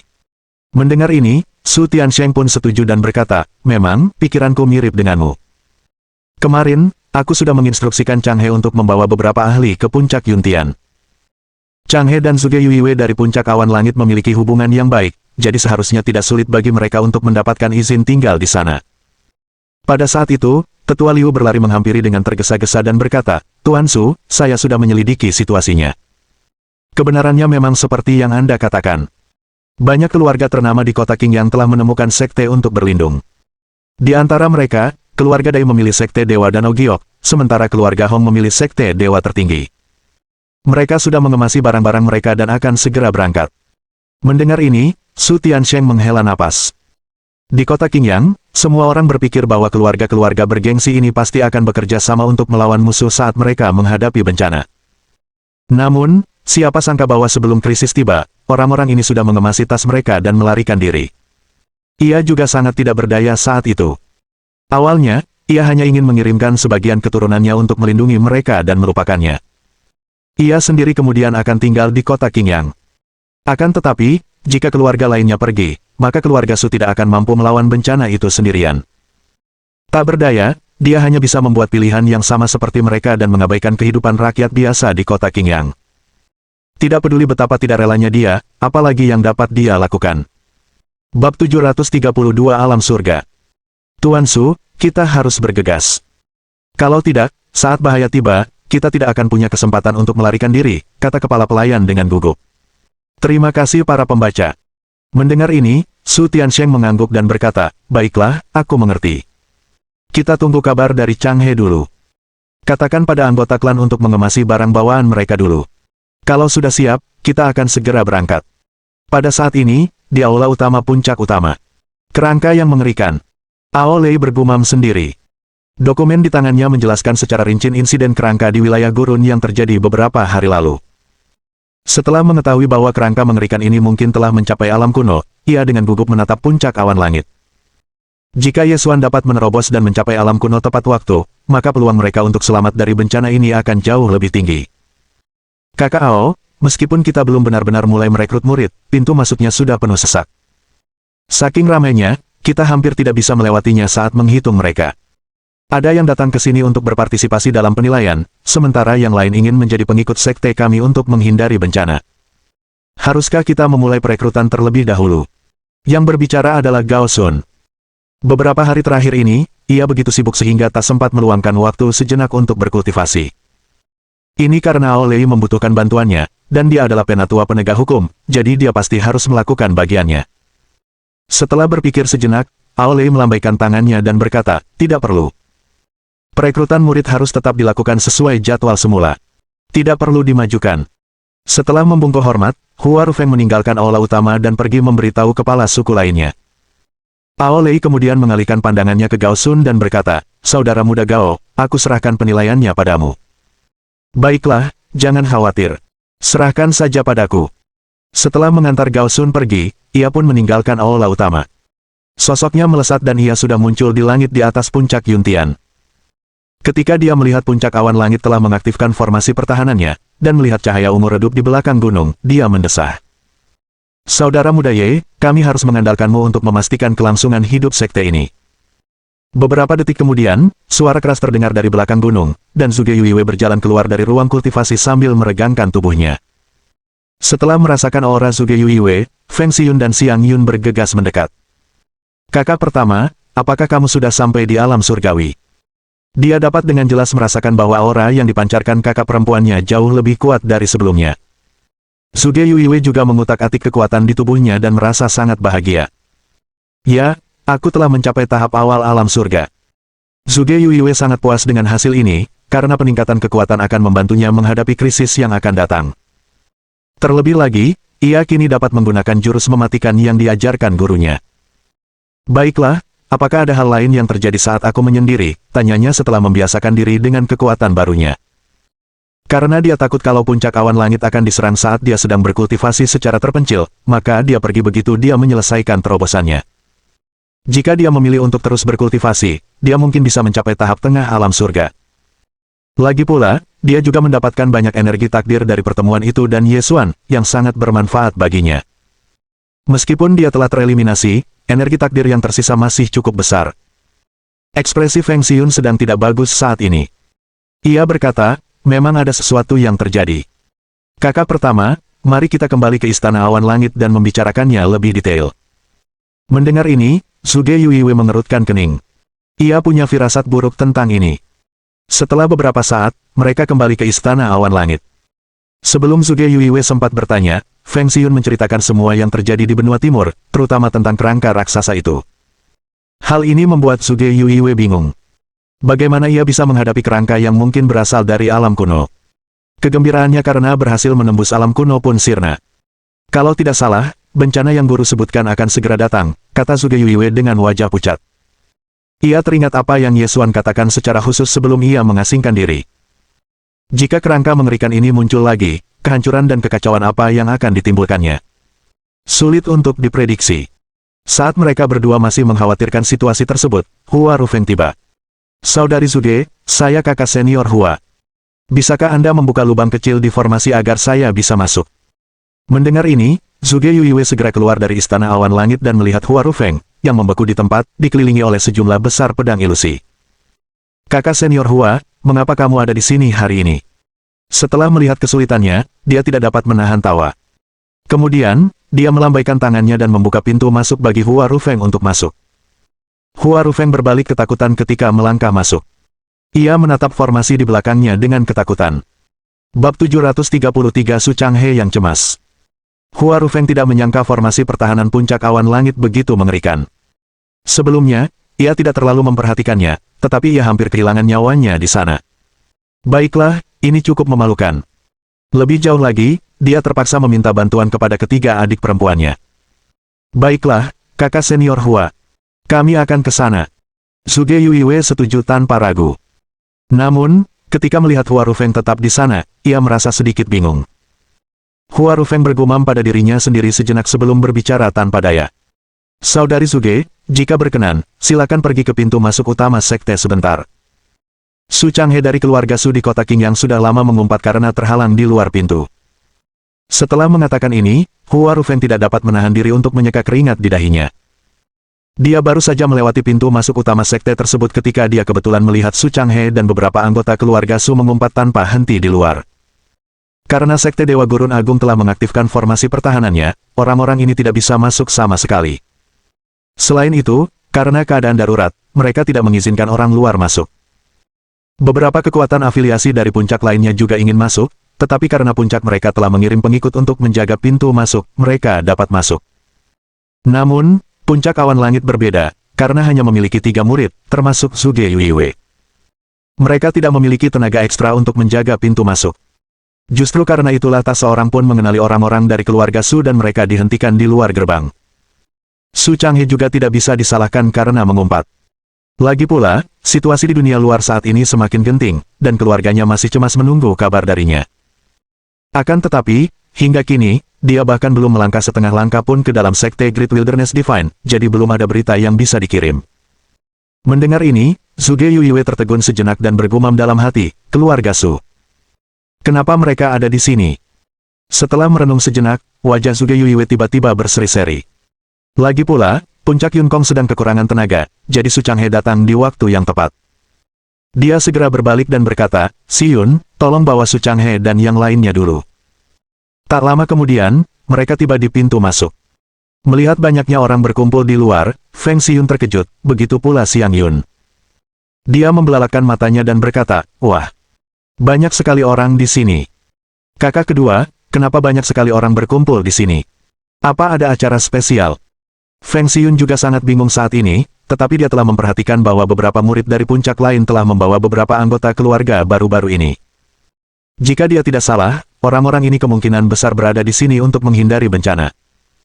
Mereka yang punya koneksi dengan sekte Great Wilderness Divine merasa sangat gembira, sedangkan mereka yang terjebak di luar merasa sangat takut dan gugup. Pada saat ini, Su Changhe sudah sedikit tidak sabar. Dia sudah berada di sini selama 3 hari, tetapi selama 3 hari ini, dia belum membuat 1 inci pun kemajuan di sekte tersebut. Betapapun ia memohon, murid-murid yang bertugas menjaga pintu gerbang tidak menghiraukannya. Su Changhe mengumpat lagi dan hanya bisa menendang tanah beberapa kali. Seorang lelaki tua di sampingnya berkata saat itu, Changhe, mengingat situasi saat ini, apa yang harus kita lakukan? Murid yang menjaga gerbang tidak mengizinkan kita masuk sama sekali, dan kita tidak punya cara untuk menghubungi puncak langit awan. Su Changhe merasa tak berdaya dan berkata, apa yang bisa kita lakukan? Kita tidak punya pilihan lain selain menunggu di sini. Perekrutan murid sekte akan dimulai dalam 30 hari. Dalam skenario terburuk, kita harus menunggu di sini sampai saat itu. Mendengar ini, yang lain yang dibawa Su Changhe merasa putus asa. Jika mereka benar-benar menunggu sampai saat itu, mungkin sudah terlambat, kan? Bencana sudah di depan mata, tetapi mereka terjebak di sini. Su Changhe tentu saja tahu betul hal ini, tetapi dia juga tahu bahwa tidak peduli seberapa cemasnya dia, itu tidak akan ada gunanya. Lagi pula, Ye Xuan hanya menerima 3 murid dan kekurangan tenaga. Ia tidak akan mengirim siapapun untuk menjaga gerbang, jadi berita itu tentu saja tidak bisa disebarkan. Justru karena itulah dia hanya bisa menunggu di sini. Jika dia cukup beruntung, mungkin salah satu muridnya akan secara kebetulan datang ke pintu masuk dan menerima mereka. Seolah-olah itu akan pernah terjadi. Kita tidak bisa terus seperti ini. Kita tidak bisa hanya menunggu seperti ini. Setelah berpikir sejenak, Su Changhe berdiri lagi dan menghampiri para murid penjaga, sambil tersenyum dan berkata, haha, adik kecil, izinkan kami masuk dulu. Aku memang dari keluarga Su, dan keluarga Su adalah pengikut puncak awan langit. Kalau aku berbohong padamu, aku akan disambar petir. Jika kau mengizinkanku masuk, aku pasti akan berterima kasih padamu, dan bahkan akan memanfaatkannya. Setelah melihat wajah Su Changhe yang tersenyum, murid penjaga itu tersenyum dan menjawab, teruslah berbohong. Selama ini, sudah banyak sekali orang yang mengatakan hal-hal sepertimu. Kalau kamu terus mengarang cerita, mungkin suatu saat nanti aku akan percaya padamu. Murid bernama Li Hao ini sama sekali tidak mengindahkan perkataan Su Changhe. Lagi pula, akhir-akhir ini ia telah melihat terlalu banyak orang seperti Su Changhe. Bab 734 akhirnya mendapatkan entry. Dia tahu bahwa memang ada pasukan pengikut puncak awan langit di kota Qingyang, dan pasukan itu benar-benar bernama keluarga Su. Namun, masalahnya adalah terlalu banyak orang yang mengaku berasal dari keluarga Su di kota Qingyang. Dia tidak tahu mana yang asli dan mana yang palsu. Terlebih lagi, ia belum pernah melihat seperti apa rupa orang-orang dari keluarga Su ini, sehingga ia menganggap semua orang yang mengaku berasal dari keluarga Su sebagai pembohong. Aku sudah tidak tahan lagi.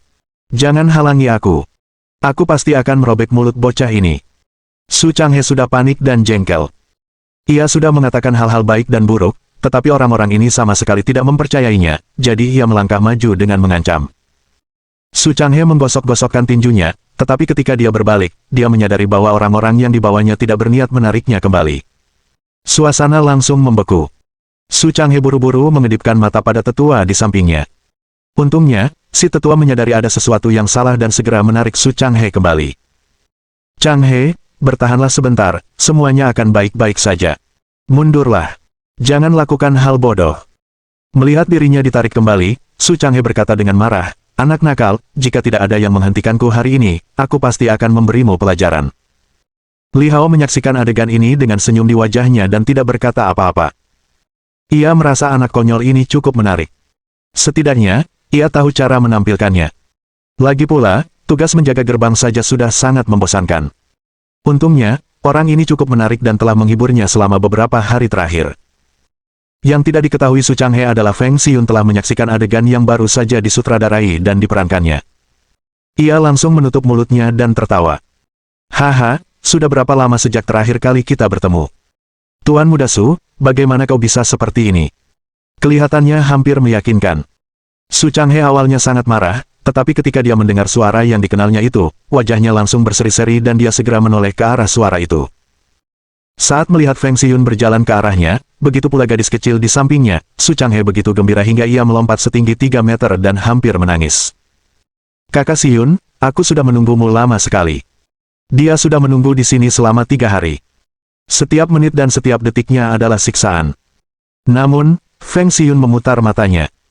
Melihat aktingnya yang buruk, dia benar-benar tidak tahu harus berkata apa. Sebaliknya, ia menoleh ke murid yang bertugas menjaga gerbang dan berkata, kakak senior, orang ini memang dari keluarga Su di kota Qingyang. Bisakah kau mengizinkan mereka masuk? Li Hao segera berbalik untuk melihat. Ketika dia melihat bahwa orang yang datang ternyata adalah Feng Xiun, dia terkejut. Li Hao langsung tersenyum. Lagi pula, dia hanyalah murid biasa. Bagaimana mungkin dia berani bersikap tidak hormat kepada murid jenius seperti Feng Xiun? Mendengar Li Hao memanggilnya kakak senior, jantungnya berdebar kencang. Ia merasa seperti melayang di udara. Dia akan bisa membanggakan hal ini kepada orang lain untuk beberapa waktu. Setelah beberapa saat, Li Hao akhirnya bereaksi dan buru-buru berkata, "Haha, jadi itu benar-benar tuan muda keluarga Su. Sepertinya aku baru saja menyinggungmu. Mohon maafkan aku. Saya hanya mengikuti aturan, jadi saya harap tuan muda Su tidak akan menyalahkan saya." Li Hao segera membuka gerbang dan membiarkan Su Changhe dan kelompoknya masuk. Saat itu, masih ada sedikit rasa takut di hatinya. Untungnya, ia bersikap bijaksana dan selalu bertindak sesuai aturan. Tidak seorang pun diizinkan memasuki sekte Dewa Gurun Agung tanpa izin. Justru karena inilah Li Hao tidak takut orang-orang dari puncak awan langit akan menyalahkannya. Setelah melewati gerbang, hati Su Changhe yang tegang menjadi tenang. Ia telah menderita selama 3 hari terakhir. Untungnya, mereka tidak menunggu dengan sia-sia. "Dasar bocah nakal, aku sudah berusaha keras membujukmu berkali-kali, tapi kau tetap tidak percaya. Lihat, aku memang seperti yang kukatakan." Su Changhe sangat marah saat melihat wajah Li Hao yang tersenyum. Akan tetapi, orang ini juga bertindak sesuai aturan, jadi tidak ada yang bisa ia lakukan. Feng Xiyun tersenyum dan berkata, "Baiklah, baiklah. Ayo kita kembali ke puncak awan langit dulu. Kakak pertama sudah menunggu kita di istana awan langit." Begitu dia selesai berbicara, Feng Xiyun memimpin kelompok itu ke puncak Cloud Sky. Di sisi lain, di luar gerbang sekte Great Wilderness Divine, kerumunan orang dengan panas mendiskusikan apa yang baru saja terjadi. "Kalian lihat. Gadis kecil yang baru saja keluar tadi adalah juara pertemuan puncak segel ilahi baru-baru ini. Benarkah? Dia terlihat seperti baru berusia 5 atau 6 tahun. Bagaimana dia bisa menjadi juara? Lagi pula, gadis kecil ini tampak polos dan tidak berbahaya. Bagaimana mungkin orang seperti dia bisa mengalahkan para jenius benua timur dan menjadi juara? Kau tidak mengerti. Dia reinkarnasi dari seorang ahli yang hebat. Memenangkan pertemuan seperti ini mudah saja. Ah, ahli perkasa yang bereinkarnasi." Setelah mendengar ini, suasana kembali mencapai klimaks. Banyak orang yang tidak menyaksikan pertempuran di pertemuan itu, jadi mereka tidak tahu apa-apa tentangnya. Bab 735 Bermimpilah. Ketika orang-orang mengetahui bahwa gadis kecil itu sebenarnya adalah reinkarnasi dari seorang ahli sakti, mereka semua sangat terkejut. Memang, fakta ini telah dikonfirmasi oleh Taois Changhai dari Sekte Ilahi Danau Giok. Gurunya adalah pedang abadi Ye, yang telah mengajarinya banyak kekuatan suci. Dia sangat kuat. Kalian melewatkan aksinya. Selama pertemuan itu, gadis kecil ini sangat ganas dan menggunakan palunya sendirian untuk mengalahkan hampir semua murid Sekte Dewa tertinggi. Dia kemudian mencapai puncak dan menjadi juara. Jangan tertipu oleh penampilannya. Kalau kau membuatnya marah, dia sungguh mengerikan, kata seorang pria dengan rasa takut yang masih tersisa. Ketika ia mengingat kembali kejadian di pertemuan itu, ia masih merinding. Kapanpun dia melihat gadis-gadis kecil yang lucu sekarang, dia berusaha sebisa mungkin menghindarinya. Ketika yang lain mendengar ini, mereka pun terbelalak kaget. Astaga! Kedengarannya luar biasa. Jadi benua timur kita benar-benar punya gadis kecil sekuat itu. Jika gadis kecil ini terus tumbuh, mengingat bakatnya yang luar biasa, dia akan menjadi penguasa lain di masa depan. Pada saat ini, mata semua orang dipenuhi kerinduan. Jika gadis kecil ini benar-benar menjadi ahli yang tak tertandingi, sebagai sesama murid, mereka mungkin bisa memperoleh beberapa manfaat. Sementara sebagian orang berdiskusi dengan intens, sebagian lagi telah tenggelam dalam pikiran mendalam, memikirkan bagaimana mereka dapat berhasil bergabung dengan Sekte Great Wilderness Divine atau bahkan Cloud Sky Peak. Ahem, saya harus melakukan persiapan untuk penilaian dalam 30 hari. Jika saya cukup beruntung untuk bergabung dengan Cloud Sky Peak, maka saya pasti akan mampu mencapai puncak di masa depan. Pada saat ini, pikiran semua orang sama. Semua orang yang hadir tahu betul betapa kuatnya Yesuan. Selama mereka bisa membangun hubungan sekecil apapun dengan Yesuan, mereka mungkin akan mapan seumur hidup. Bahkan orang-orang dari negara-negara besar pun harus memberi mereka muka. Beberapa waktu lalu, Feng Xiyun menemani Xiang Yun menjelajahi dunia luar. Pemandangan yang dihasilkan sungguh luar biasa. Kemanapun mereka pergi, pasti akan ada ahli yang datang untuk melindungi mereka. Bahkan ada beberapa ahli alam penguasa mistik tingkat puncak yang mengikuti di belakang mereka dengan diam-diam. Sebagai orang biasa, mereka belum pernah melihat orang yang benar-benar bisa membuat para ahli dari faksi lain secara sukarela maju dan melindungi mereka. Karena itu, mereka percaya bahwa jika mereka bisa bergabung dengan puncak awan langit, mereka akan bisa berjalan bebas di benua timur tanpa takut akan bahaya. Di sisi lain, Li Hao yang bertugas menjaga gerbang pun tak kuasa menahan tawa melihat orang-orang itu asyik dengan khayalan mereka. Haha, Ini siang bolong, jadi mengapa banyak sekali orang yang melamun? Belum lagi orang-orang ini yang bahkan belum bergabung dengan Sekte Great Wilderness Divine, bahkan sebagian besar pengikut sekte tersebut ingin bergabung dengan puncak Cloud Sky. Selain kebaikan Yesuan dalam memperlakukan murid-muridnya, pohon buah awan air di puncak saja sudah cukup untuk memberi mereka manfaat tak terbatas. Namun, tidak ada kesempatan untuk bergabung dengan puncak awan langit. Lagi pula, Yesuan sudah lama berhenti menerima murid. Terlebih lagi, ia berbeda dari para pemimpin lainnya, dan hanya akan menerima murid ketika orang dan kesempatan yang tepat muncul. Inilah sebabnya mengapa puncak awan langit hanya memiliki sedikit murid. Sebagai perbandingan, puncak-puncak lain menerima banyak murid. Sebagian besar murid ini bahkan berasal dari keluarga besar dan diterima sebagai tanda niat baik. Melihat sekelompok orang di luar masih asyik berfantasi, Li Hao terkekeh. Lagi pula, cepat atau lambat mereka akan menyadari kenyataan pahit itu. Di tempat lain, Zhuge Yuiwei sedang duduk dengan tenang di Istana Awan Langit, merencanakan tindakan selanjutnya dalam beberapa hari mendatang. Setelah Hua Rufeng selesai menceritakan tentang upacara perekrutan, ia kembali ke puncak utama. Beberapa saat kemudian, Feng Xiun memimpin Su Changhe dan yang lainnya ke Aula Awan Langit. Kakak Yuiwei, akhirnya kita bertemu lagi. Su Changhe maju sambil tersenyum, tapi tiba-tiba teringat sesuatu dan berkata dengan canggung, aku sudah terbiasa memanggilmu begitu. Seharusnya aku memanggilmu Master Suge tadi. Hahaha. Lagi pula, Zhuge Yuiwei sekarang bertugas mengelola puncak awan langit, jadi wajar saja jika Su Changhe menyapanya seperti ini. Namun, Yuiwei tidak setuju, dan segera mengoreksinya, jangan. Panggil saja aku Suster Yuiwei. Karena itu, Su Changhe tidak berbasa-basi dan berkata terus terang, Saudari Yuiwei, ayahku memerintahkanku untuk membawa 100 ahli dari keluarga untuk membantumu. Mendengar ini, Zhuge Yuiwei melirik sekelompok orang yang dibawa oleh Su Changhe. Sebagian besar orang-orang ini telah mencapai alam hampa dan surga. Kebetulan, puncak awan langit sedang kekurangan tenaga kerja, jadi kemunculan keluarga Su di sini telah membantunya kali ini. Ia masih ingat bahwa gurunya pernah mengingatkannya secara khusus bahwa keluarga Su pernah membantu mereka. Jadi, jika keluarga Su mengalami kesulitan, mereka pasti harus membantu.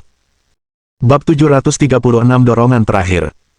Sebagai seorang kultivator, penting untuk selalu membalas budi karena karma.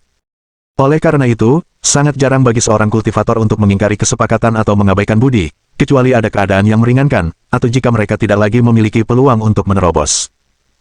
Yuiwei sudah tahu tujuan Su Changhe datang ke sini, jadi dia bertanya, di mana ayahmu? Kenapa dia tidak ikut denganmu? Berdasarkan situasi saat ini, kota Qingyang sudah dalam bahaya. Jika ada invasi monster, kota Qingyang pasti akan menjadi yang pertama jatuh. Mendengar ini, Su Changhe berkata dengan getir, ayahku menyuruhku datang dan memeriksa situasi di sini dulu. Dia tetap di sini untuk mengamati dan mengawasi keadaan di kota Qingyang. Setelah aku mengirim kabar, dia akan datang. Bencana kali ini datang tanpa peringatan bagi sebagian besar orang, dan banyak orang langsung berlarian menyelamatkan diri dengan membawa pakaian yang masih melekat di badan mereka karena panik. Lagi pula, tak seorang pun tahu hal-hal mengerikan apa lagi yang ada di wilayah gurun itu, dan kapan seluruh situasi akan meletus. Kecuali mereka bisa mencari perlindungan atau bergabung dengan faksi-faksi kuat, tindakan terbaik adalah melarikan diri sejauh mungkin dari perbatasan. Baiklah, kamu dan keluargamu bisa menetap di puncak langit awan dulu. Untungnya, setelah keluarga Su membangun kembali puncak awan langit, masih terdapat beberapa bangunan kosong yang dapat menampung beberapa dari mereka untuk sementara. Zhuge Yuiwei ingin membantu mereka menetap, tetapi Su Changhe berkata, Saudari Yuiwei, tidak perlu bersusah payah. Kami sudah membawa perlengkapan. Kita tinggal mendirikan kemah di luar. Lagi pula, ayahku sudah berpesan khusus agar kami tidak mengganggu kultivasi kalian. Kami masih bisa membantu Anda mengawasi situasi di dunia luar, dan kami bahkan bisa mengirim beberapa orang untuk menjaga gerbang. Zhuge Yuiwei tercengang. Sepertinya Su Changhe dan Su Tianzeng sudah memikirkan hal ini dengan matang. Memang akan merepotkan jika tiba-tiba menempatkan ratusan orang di puncak awan langit. Setelah merenung sejenak, Zhuge Yuiwei setuju dan berkata, baiklah. Situasi saat ini penuh ketidakpastian. Tidak ada yang tahu kapan bencana akan datang, jadi cepatlah dan kirim beberapa orang untuk memberitahu ayahmu agar melakukan perjalanan ke sini. Dulu, Su Tianzeng mempertaruhkan nyawanya untuk menyelamatkan mereka, jadi bagaimana mungkin dia membiarkan keluarga Su tetap dalam bahaya? Mereka akan memiliki peluang bertahan hidup yang jauh lebih baik di puncak awan langit. Bagaimanapun, dia yakin gurunya juga akan menyetujuinya seandainya dia ada di sini. Memikirkan hal ini, Zhuge Yuiwei tak dapat menahan diri untuk tidak melihat ke belakang gunung, berharap gurunya akan segera menerobos. Pada saat ini, Ye Xuan yang berada di Gua Langit Awan tiba-tiba membuka matanya. Kemudian seluruh Gua Awan Langit mulai berguncang. Ye Xuan mengepalkan tinjunya dengan ringan, dan energi mulai mengembun di telapak tangannya, yang memancarkan aura menakutkan. Setelah lama berkultivasi, kultivasi pemurnian tubuh Ye Xuan telah mencapai puncak alam tertinggi. Haha. Tidak heran tidak ada orang lain yang mau fokus pada kultivasi pemurnian tubuh. Bahkan dengan bantuan harta surgawi abadi ini, aku butuh beberapa bulan untuk mencapai puncak alam tertinggi. Yah, bukan berarti aku sudah mencapai puncak alam tertinggi dalam kultivasi spiritual dan pemurnian tubuh, sudah waktunya untuk menerobos ke alam kuno. Kemudian, Ye Xuan tiba-tiba melihat sebuah batu yang memancarkan cahaya berwarna pelangi di tepi kolam. Ia bahkan bisa merasakan aura kehidupan darinya. Apa ini? Ye Xuan tercengang. Ia telah sibuk berkultivasi selama beberapa waktu dan sama sekali tidak menyadari keberadaan batu berwarna pelangi ini. Setelah memeriksanya dengan cermat, Ye Xuan menemukan bahwa batu berwarna pelangi ini mengandung sejumlah besar energi spiritual. Tampaknya ketika dia berkultivasi, energi spiritual yang meluap dari tubuhnya diserap oleh batu ini. Pada saat ini, rasa ingin tahunya terusik. Mungkinkah suatu bentuk kehidupan sedang tumbuh di batu pelangi ini? Namun, setelah memeriksanya dengan saksama, Ye Xuan tidak menemukan hal baru. Bagaimanapun, sekarang bukan saatnya untuk teralihkan, oleh karena itu, ia mengembalikannya ke tempat semula. Kemudian, Ye Xuan menutup matanya rapat-rapat dan mulai mengerahkan kekuatan spiritual, bersiap menerobos ke alam kuno. Lautan spiritual yang besar telah mengembun di dantian Ye Xuan, dan bunga dao besar muncul satu demi satu. Asal dia punya cukup bunga dao agung, dia akan mampu menerobos. Sebuah tanda samar tampak muncul di dahi Ye Xuan. Ini adalah tanda yang hanya dimiliki oleh para ahli alam kuno. Karena Ye Xuan belum berhasil memasuki alam abadi, tanda itu masih agak kabur. Namun, bentuk umumnya sudah terlihat. Merusak. Setelah berteriak dengan marah, Ye Xuan tiba-tiba mengerahkan kekuatannya dan melancarkan serangan dahsyat untuk menerobos. Saat kekuatan spiritualnya menghantam penghalang alam, tubuh Ye Xuan seakan terkoyak. Rasanya sangat menyakitkan. Namun, Ye Xuan tetap fokus sepenuhnya. Fluktuasi energi yang dahsyat mengguncang Gua Awan Langit. Di saat kritis, sebuah kristal ungu muncul di atas kepalanya, dan aliran kekuatan yang dipancarkannya diserap oleh Ye Xuan. Saat ini, Ye Xuan sudah bisa merasakan bahwa energi yang tersimpan di tubuhnya hampir mencapai batasnya. Yang ia butuhkan hanyalah satu langkah terakhir untuk menerobos ke alam kuno. Ye Xuan mulai bersemangat. Momen yang ditunggu-tunggu akhirnya tiba. Ia memfokuskan perhatiannya untuk menjaga aliran kekuatan spiritual yang stabil untuk menyerang penghalang alam. Lebih dari 10 hari berlalu dalam sekejap mata, dan ia kini telah mencapai titik akhir. Tidak ada ruang untuk kecerobohan. Sudah waktunya. Begitu selesai berbicara, Ye Xuan mengaktifkan energi takdir di tubuhnya. Kemudian, tubuhnya melepaskan cahaya ilahi yang menyilaukan, dan penghalang alam pun mengendur. Bab 737 Terobosan. Melihat makin banyak retakan muncul di penghalang alam, Ye Xuan menjadi makin bersemangat. Ledakan. Dengan suara keras, puncak awan langit mulai bergetar hebat. Awan gelap tebal mulai berkumpul di atas puncak awan langit. Ini, apa sebenarnya yang terjadi? Setelah merasakan keributan itu, semua orang melihat ke arah puncak awan langit secara bersamaan.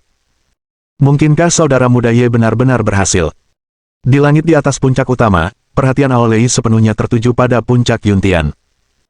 Di sebelahnya, Gao Sun juga menunjukkan ekspresi kagum. Tidak seorang pun menyangka bahwa orang pertama dalam sejarah Sekte Great Wilderness Divine yang mencapai alam kuno adalah Ye Xuan, yang telah dipandang rendah selama bertahun-tahun yang tak terhitung jumlahnya. Sungguh tak terbayangkan. Sungguh keajaiban. Hahaha. Lumayan. Sekte kita pasti bisa bertahan kali ini. Aolei tiba-tiba tertawa terbahak-bahak. Beban di hatinya akhirnya terangkat. Dengan seorang ahli alam kuno yang menjaga sekte, peluang mereka untuk menghadapi krisis yang akan datang menjadi sangat besar. Saudara muda Gao, cepatlah bersiap. Perekrutan murid akan dimulai dalam 15 hari. Surga belum meninggalkan sekte Dewa Gurun Agung kita.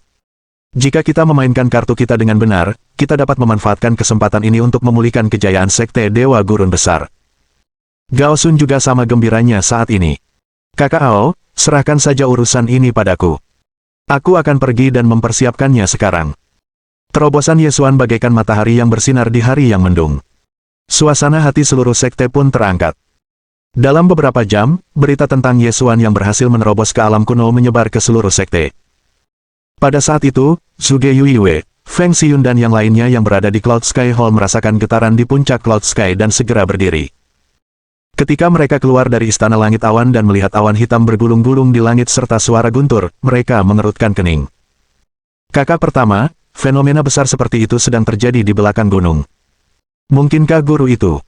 Sebelum Feng Xiyun sempat menyelesaikan kata-katanya, Zhuge Yuiwei bergegas ke belakang gunung tanpa ragu. Melihat ini, Feng Xiyun meraih tangan Xiang Yun dan segera mengikutinya. Meski tidak dekat, mereka tetap merasa tercekik saat mendekati gua awan langit. Mungkinkah guru benar-benar akan berhasil? Zhuge Yuiwei berkata dengan bingung. Pada saat ini, fenomena aneh di puncak awan langit terlihat dari pintu masuk sekte. Setelah melihat awan hitam pekat di langit, semua orang merasakan tekanan hebat dan tak kuasa menahan napas. Cepat dan lihatlah. Di luar sekte Great Wilderness Divine, seorang pria berkata dengan kaget, menyebabkan semua orang melihat ke arah yang ditunjuknya. Sosok ilusi Ye Xuan perlahan melayang di langit, seluruh tubuhnya memancarkan cahaya redup. Ia tampak seperti makhluk surgawi, memancarkan perasaan yang sangat menindas. Ya Tuhan, mungkinkah ini kerajaan kuno yang hanya ada dalam legenda? Menurut legenda, hanya seorang ahli yang telah menembus alam kuno yang dapat menyebabkan fenomena seperti itu. Setiap ahli yang telah menerobos ke alam kuno memiliki tanda di dahi mereka. Tanda ini melambangkan pengakuan dunia, sekaligus kekuatan mereka yang dahsyat. Saat itu, orang-orang mulai berdiskusi dengan intens. Setelah melihat sosok ilusi Ye Xuan, beberapa bahkan merasa ingin berlutut. Ini karena rasa hormat yang mendalam terhadap yang kuat. Setelah lapisan awan gelap di langit menghilang, mereka akhirnya bisa melihat sosok ilusi Ye Xuan dengan jelas. Itu benar-benar Ye Xuan. Setelah fenomena abnormal ini muncul, semakin banyak orang berbondong-bondong datang. Pada saat ini, di sebuah ruangan rahasia di puncak utama, bahkan Taois Yi Feng pun terbangun dari pengasingannya. Alam kuno. Anak ini benar-benar sampai di alam kuno. Bab 738 Setan Batin. Saat dia merasakan bahwa Ye Xuan benar-benar telah menerobos ke alam kuno, Taois Yi Feng merasa bimbang. Ia merenung dalam-dalam. Setelah beberapa saat, ia berkata dengan senyum getir, "Saudara Tian Xuan, muridmu telah menyelesaikan apa yang gagal kau lakukan." Setelah berkata demikian, dia menatap ke arah puncak awan langit dengan linglung. "Mimpimu sudah terwujud, tapi aku tidak bisa." Ia teringat kembali rangkaian peristiwa yang terjadi saat itu. Ia begitu sombong dan angkuh saat itu. Bersama Tian Xuan, ia bisa bepergian dengan bebas di dunia luar. Tak seorang pun berani menghentikannya. Namun, masa kejayaan itu telah lama berlalu. Kini, hanya ia yang tersisa sendirian dan kesepian.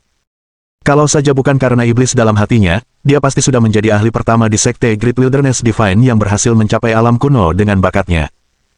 Namun sayang, saat itu terjadi sebuah kecelakaan di daerah gurun pasir, sehingga bakatnya pun luntur. Di bawah pengaruh iblis batin, dia hanya bisa menjaga puncak utama sendirian, membiarkan tahun-tahun berlalu, dan kultivasinya tidak dapat meningkat sama sekali. Paman Yi Feng, haruskah kita keluar dan memberi selamat kepada Ye Xuan? Saat Master Tao Yi Feng merasa sedih, seorang tetua maju ke depan. Biasanya, para tetua ini dan dirinya akan tinggal di ruang rahasia untuk berkultivasi dan tidak akan menunjukkan wajah mereka. Mereka adalah kartu truf Sekte Dewa Gurun Agung. Jika Sekte Great Wilderness Divine tidak menghadapi krisis kepunahan, mereka tidak akan pernah mengambil tindakan. Master Tao Yi Feng kembali melihat ke arah puncak awan langit. Setelah melihat awan hitam telah menghilang, ia berkata, "Tidak perlu. Karena Sekte Dewa Gurun Agung telah menemukan pilarnya, kita harus tetap berada di belakang layar." Mendengar ini, hati para tetua bergetar, dan ekspresi mereka menjadi rumit. Mereka biasanya tinggal di samping Taois Yi Feng untuk berkultivasi, jadi mereka tahu betul apa yang disembunyikan Paman Guru Yi Feng di dalam hatinya. Setelah melihat pemandangan ini, seorang tetua tak kuasa menahan napas. Awalnya ia ingin membujuk Taois Yi Feng, tetapi setelah beberapa saat, ia terdiam. Dulu, bahkan Ketua Tian Xuan pun tak mampu melenyapkan iblis batin Taois Yi Feng. Bagaimana mungkin mereka bisa melakukannya hanya dengan beberapa patah kata? Jika mereka benar-benar ingin menyalahkan seseorang, maka mereka harus menyalahkan surga karena mengutuknya. Kalau saja kejadian di padang gurun itu tidak terjadi, tentulah si jenius nan cemerlang ini tidak akan menyia-nyiakan hari-harinya seperti ini. Di sisi lain, aura yang bahkan lebih kuat muncul di langit. Sebuah tanda muncul di langit yang langsung melepaskan energi yang sangat besar. Apa yang sedang terjadi? Namun, Saat tubuh mereka bersentuhan dengan energi tersebut, mereka langsung duduk bersila di tempat dan mulai menyerap energi tersebut. Energi ini secara alami berasal dari harta surgawi abadi Yesuan, persik abadi Chaos. Ini juga merupakan sesuatu yang dipancarkan Yesuan secara tidak sengaja. Cepat dan mulai berkultivasi. Ini adalah hadiah dari paman bela diri Ye untuk kita. Saat itu, semua orang sangat gembira. Ini benar-benar hujan berkah. Mereka tidak menyangka akan mendapatkan manfaat langsung dari terobosan Yesuan. Seiring berjalannya waktu, semua kultivator sekte sedikit banyak mengalami beberapa peningkatan dalam kultivasi. Yesuan perlahan membuka matanya. Haha, kalian bisa menyerap energi ini sesuka hati. Setelah itu, giliranku yang akan mendapatkan manfaatnya. Meskipun energi yang bocor pada awalnya tidak disengaja, Yesuan sekarang dengan sengaja memancarkannya untuk mendapatkan hadiah dari sistem. Jika ini berhasil, hadiah penting yang akan diterimanya mungkin akan sangat mengejutkan. Sial. Aku juga ingin menjadi anggota sekte Dewa Gurun Agung. Saya berharap bisa menyerap energi itu. Menyaksikan adegan ini, orang-orang di luar sekte Great Wilderness Divine hanya bisa menonton dengan rasa iri dan kagum. Berkat formasi pertahanan sekte tersebut, energinya terkurung di dalam sekte. Entahlah kalian menyadarinya atau tidak, tapi ketika aku menyerap energi ini, aku merasa lebih jernih dan pikiran serta emosiku lebih stabil, ujar seorang murid dengan ekspresi terkejut. Setelah mendengar ini, semua orang memucat ketakutan. Mungkinkah energi ini membantu mereka menghadapi iblis dalam diri mereka? Kedengarannya terlalu indah untuk menjadi kenyataan. Tunggu dulu, jika itu bisa menstabilkan kondisi mental dan emosional, apakah itu akan bekerja pada kekuatan aneh itu? Saat itu, semua orang menjadi bersemangat. Bagaimanapun, krisis ini semua karena kekuatan aneh itu. Jika energi ini dapat menahannya, maka mereka akan mendapatkan keuntungan dalam pertempuran. Cukup ngobrolnya. Fokus dan manfaatkan kesempatan ini untuk menyerap lebih banyak, tegur Gao Sun. Ia juga duduk bersila dan menyerap energi ini.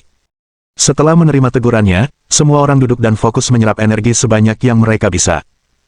Bab 739 Terobosan Berkelanjutan, Bagian 1. Di puncak Yuntian, Zhuge Yuiwei dan Feng Xiyun sudah tiba di luar Gua Yuntian. Setelah merasakan energi ini, mereka menjadi sangat bersemangat. Karena mereka berada tepat di luar gua, mereka akan mampu menyerap lebih banyak energi ini. Zhuge Yuiwei berkata tanpa ragu, jangan hanya berdiri di sana. Cepat cari tempat duduk dan serap semua energi ini. Setelah Feng Xiyun mendengar ini, ia langsung duduk bersila. Xiang Yun, di sisi lain, agak bingung.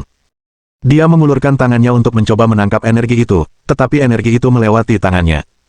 Kakak pertama, apa sebenarnya ini? Zhuge Yuiwei berkata cepat, kakak ketiga, energi ini berasal dari guru. Jangan sampai kekuatan ini hanya umpan balik dari guru kita. Jangan terlalu memikirkan hal ini lagi. Cepat serap kekuatan ini. Baiklah. Xiang Yun sangat gembira mendengar hal ini, karena ini menegaskan bahwa gurunya tidak tertidur selamanya. Zhuge Yuiwei dan yang lainnya mulai berkultivasi di luar gua awan langit, dan orang-orang dari keluarga Su juga merasakan manfaatnya. Mereka sangat gembira karena tiba-tiba mendapatkan rezeki nomplok yang tak terduga. Hahaha, Tuan Muda Su, kita menang besar kali ini. Seorang tetua keluarga Su melonjak kegirangan setelah memurnikan sedikit energi ini. Energi ini tampaknya mampu memurnikan unsur-unsur yang gelisah, sehingga dapat sangat mengurangi bahaya setan dalam diri. Ya ampun, ini sungguh luar biasa. Setelah berpikir sejenak, Su Changhe tertawa terbahak-bahak dan berkata, kepala Yesuan memang orang hebat, hahaha. Bahkan pelepasan energi secara biasa saja merupakan berkah bagi kita, orang-orang biasa. Pada saat ini, Taois Yifeng perlahan membuka matanya. Energi ini terlalu misterius. Hatinya tampaknya menjadi jauh lebih jernih, dan inilah yang membuat Taois Yifeng bingung. Karena iblis batiniahnya, Taois Yifeng telah terjebak pada tingkat kultivasi yang sama selama lebih dari 100 tahun. Namun, setelah menyerap energi yang dilepaskan oleh Yesuan, iblis batiniahnya tampak sedikit berfluktuasi. Dia tidak mengerti bahwa ini adalah efek dari Chaos Immortal Peach, yang memiliki kekuatan untuk memurnikan semua kejahatan.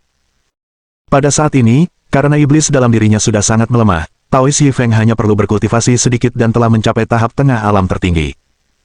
Dalam beberapa menit, ia mencapai puncak alam tertinggi. Setenang apapun Taois Yifeng biasanya, hal ini telah mengganggunya selama bertahun-tahun. Terlebih lagi, semua ini terjadi begitu tiba-tiba. Setelah menerobos ke puncak alam tertinggi, Taois Yifeng awalnya ingin menerobos ke alam kuno sekaligus. Namun, beberapa saat kemudian, api langsung membumbung tinggi ke langit di lautan kesadarannya. Kekuatan yang baru saja dimobilisasinya menghilang lagi.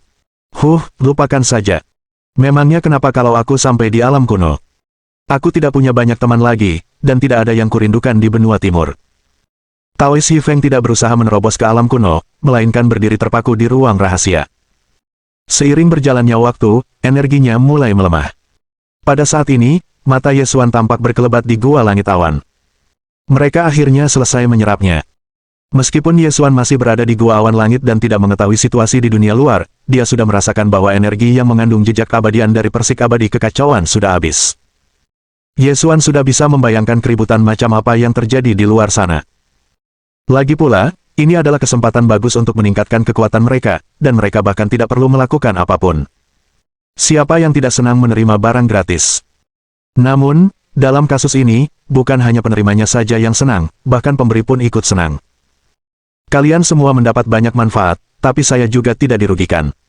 Begitu Ye Xuan selesai berbicara, pemberitahuan sistem tiba. Ding! Karena tuan rumah telah melepaskan sejumlah besar energi yang bermanfaat bagi semua anggota Sekte Dewa Gurun Besar, tuan rumah telah menerima hadiah kritis 10.000 kali lipat. Mendengar ini, sudut mulut Ye Xuan sedikit melengkung. Dialah pemenangnya. Berkat sistem, dia bisa bermurah hati sesuka hatinya. Ding! Selamat! Tuan rumah telah mendapatkan 10.000 kali lipat energi yang dikeluarkan. Ya, ini memang yang terbaik. Menurut perkiraan Ye Xuan, bahkan jika dia menyerap kekuatan harta surgawi abadi dan kristal ungu, dia paling-paling hanya akan mampu mencapai tahap tengah alam kuno, tetapi Ye Xuan tidak puas dengan ini. Itulah sebabnya ia memilih metode yang baru saja ia lakukan. Dengan cara ini, ia bisa mendapatkan imbalan yang jauh lebih baik dari sistem. Saya benar-benar jenius karena telah memikirkan metode yang luar biasa seperti itu. Ye Xuan memuji dirinya sendiri. Kemudian, ketika notifikasi sistem berakhir, Ye Xuan merasakan energi yang sangat besar mengalir ke dalam tubuhnya, bertabrakan dengan penghalang alam. Bab 740 Terobosan Berkelanjutan, Bagian 2. Merasakan energi yang melonjak di tubuhnya, Ye Xuan dengan penuh semangat mulai memurnikannya. Ia menyalurkan 50% energinya untuk kultivasi spiritual, dan sisanya untuk kultivasi pemurnian tubuh. Meskipun metode ini sedikit gegabah, ini adalah cara terbaiknya untuk memanfaatkan energi ini semaksimal mungkin. Meskipun rasa sakit yang menusuk tulang terasa di sekujur tubuhnya, Ye Xuan sama sekali tidak peduli. Ia larut dalam kegembiraan karena tingkat kultivasinya meningkat pesat.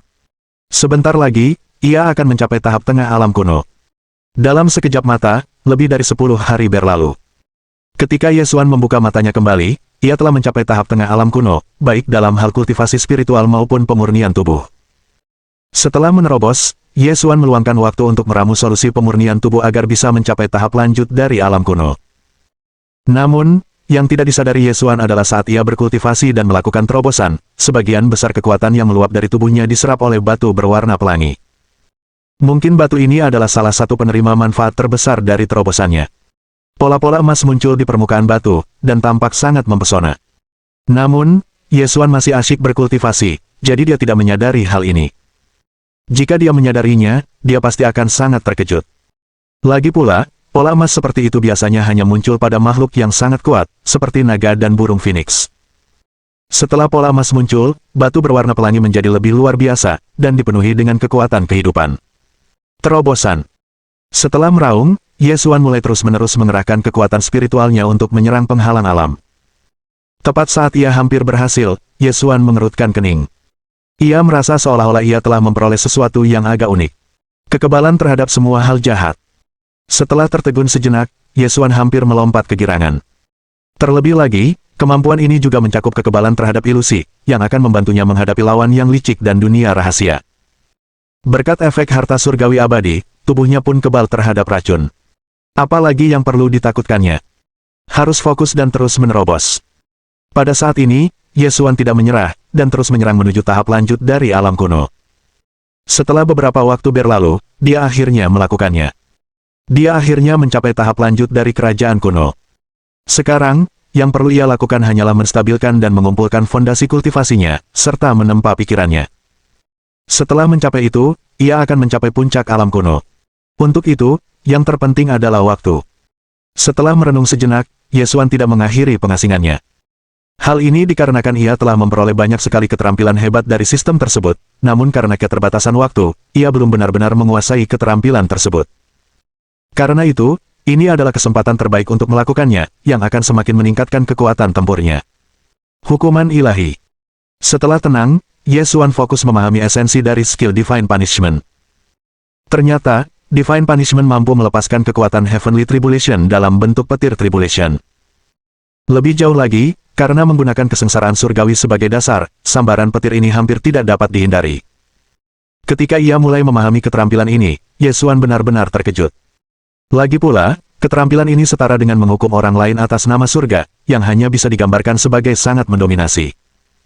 Jika dia benar-benar memahami keterampilan ini, akankah dia benar-benar mampu menegakkan keadilan atas nama surga?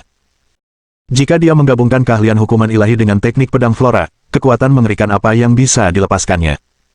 Imajinasi Ye Xuan sudah liar. Lagi pula, adegan yang terputar di benaknya sungguh terlalu mengejutkan. Hal ini semakin memotivasinya untuk memahaminya, dan ia mencurahkan seluruh jiwa dan raganya. Namun, ia menemukan bahwa keterampilan ini jauh lebih sulit dipahami daripada teknik pedang Flora. Tak heran, karena keterampilan ini melibatkan beberapa rahasia surgawi.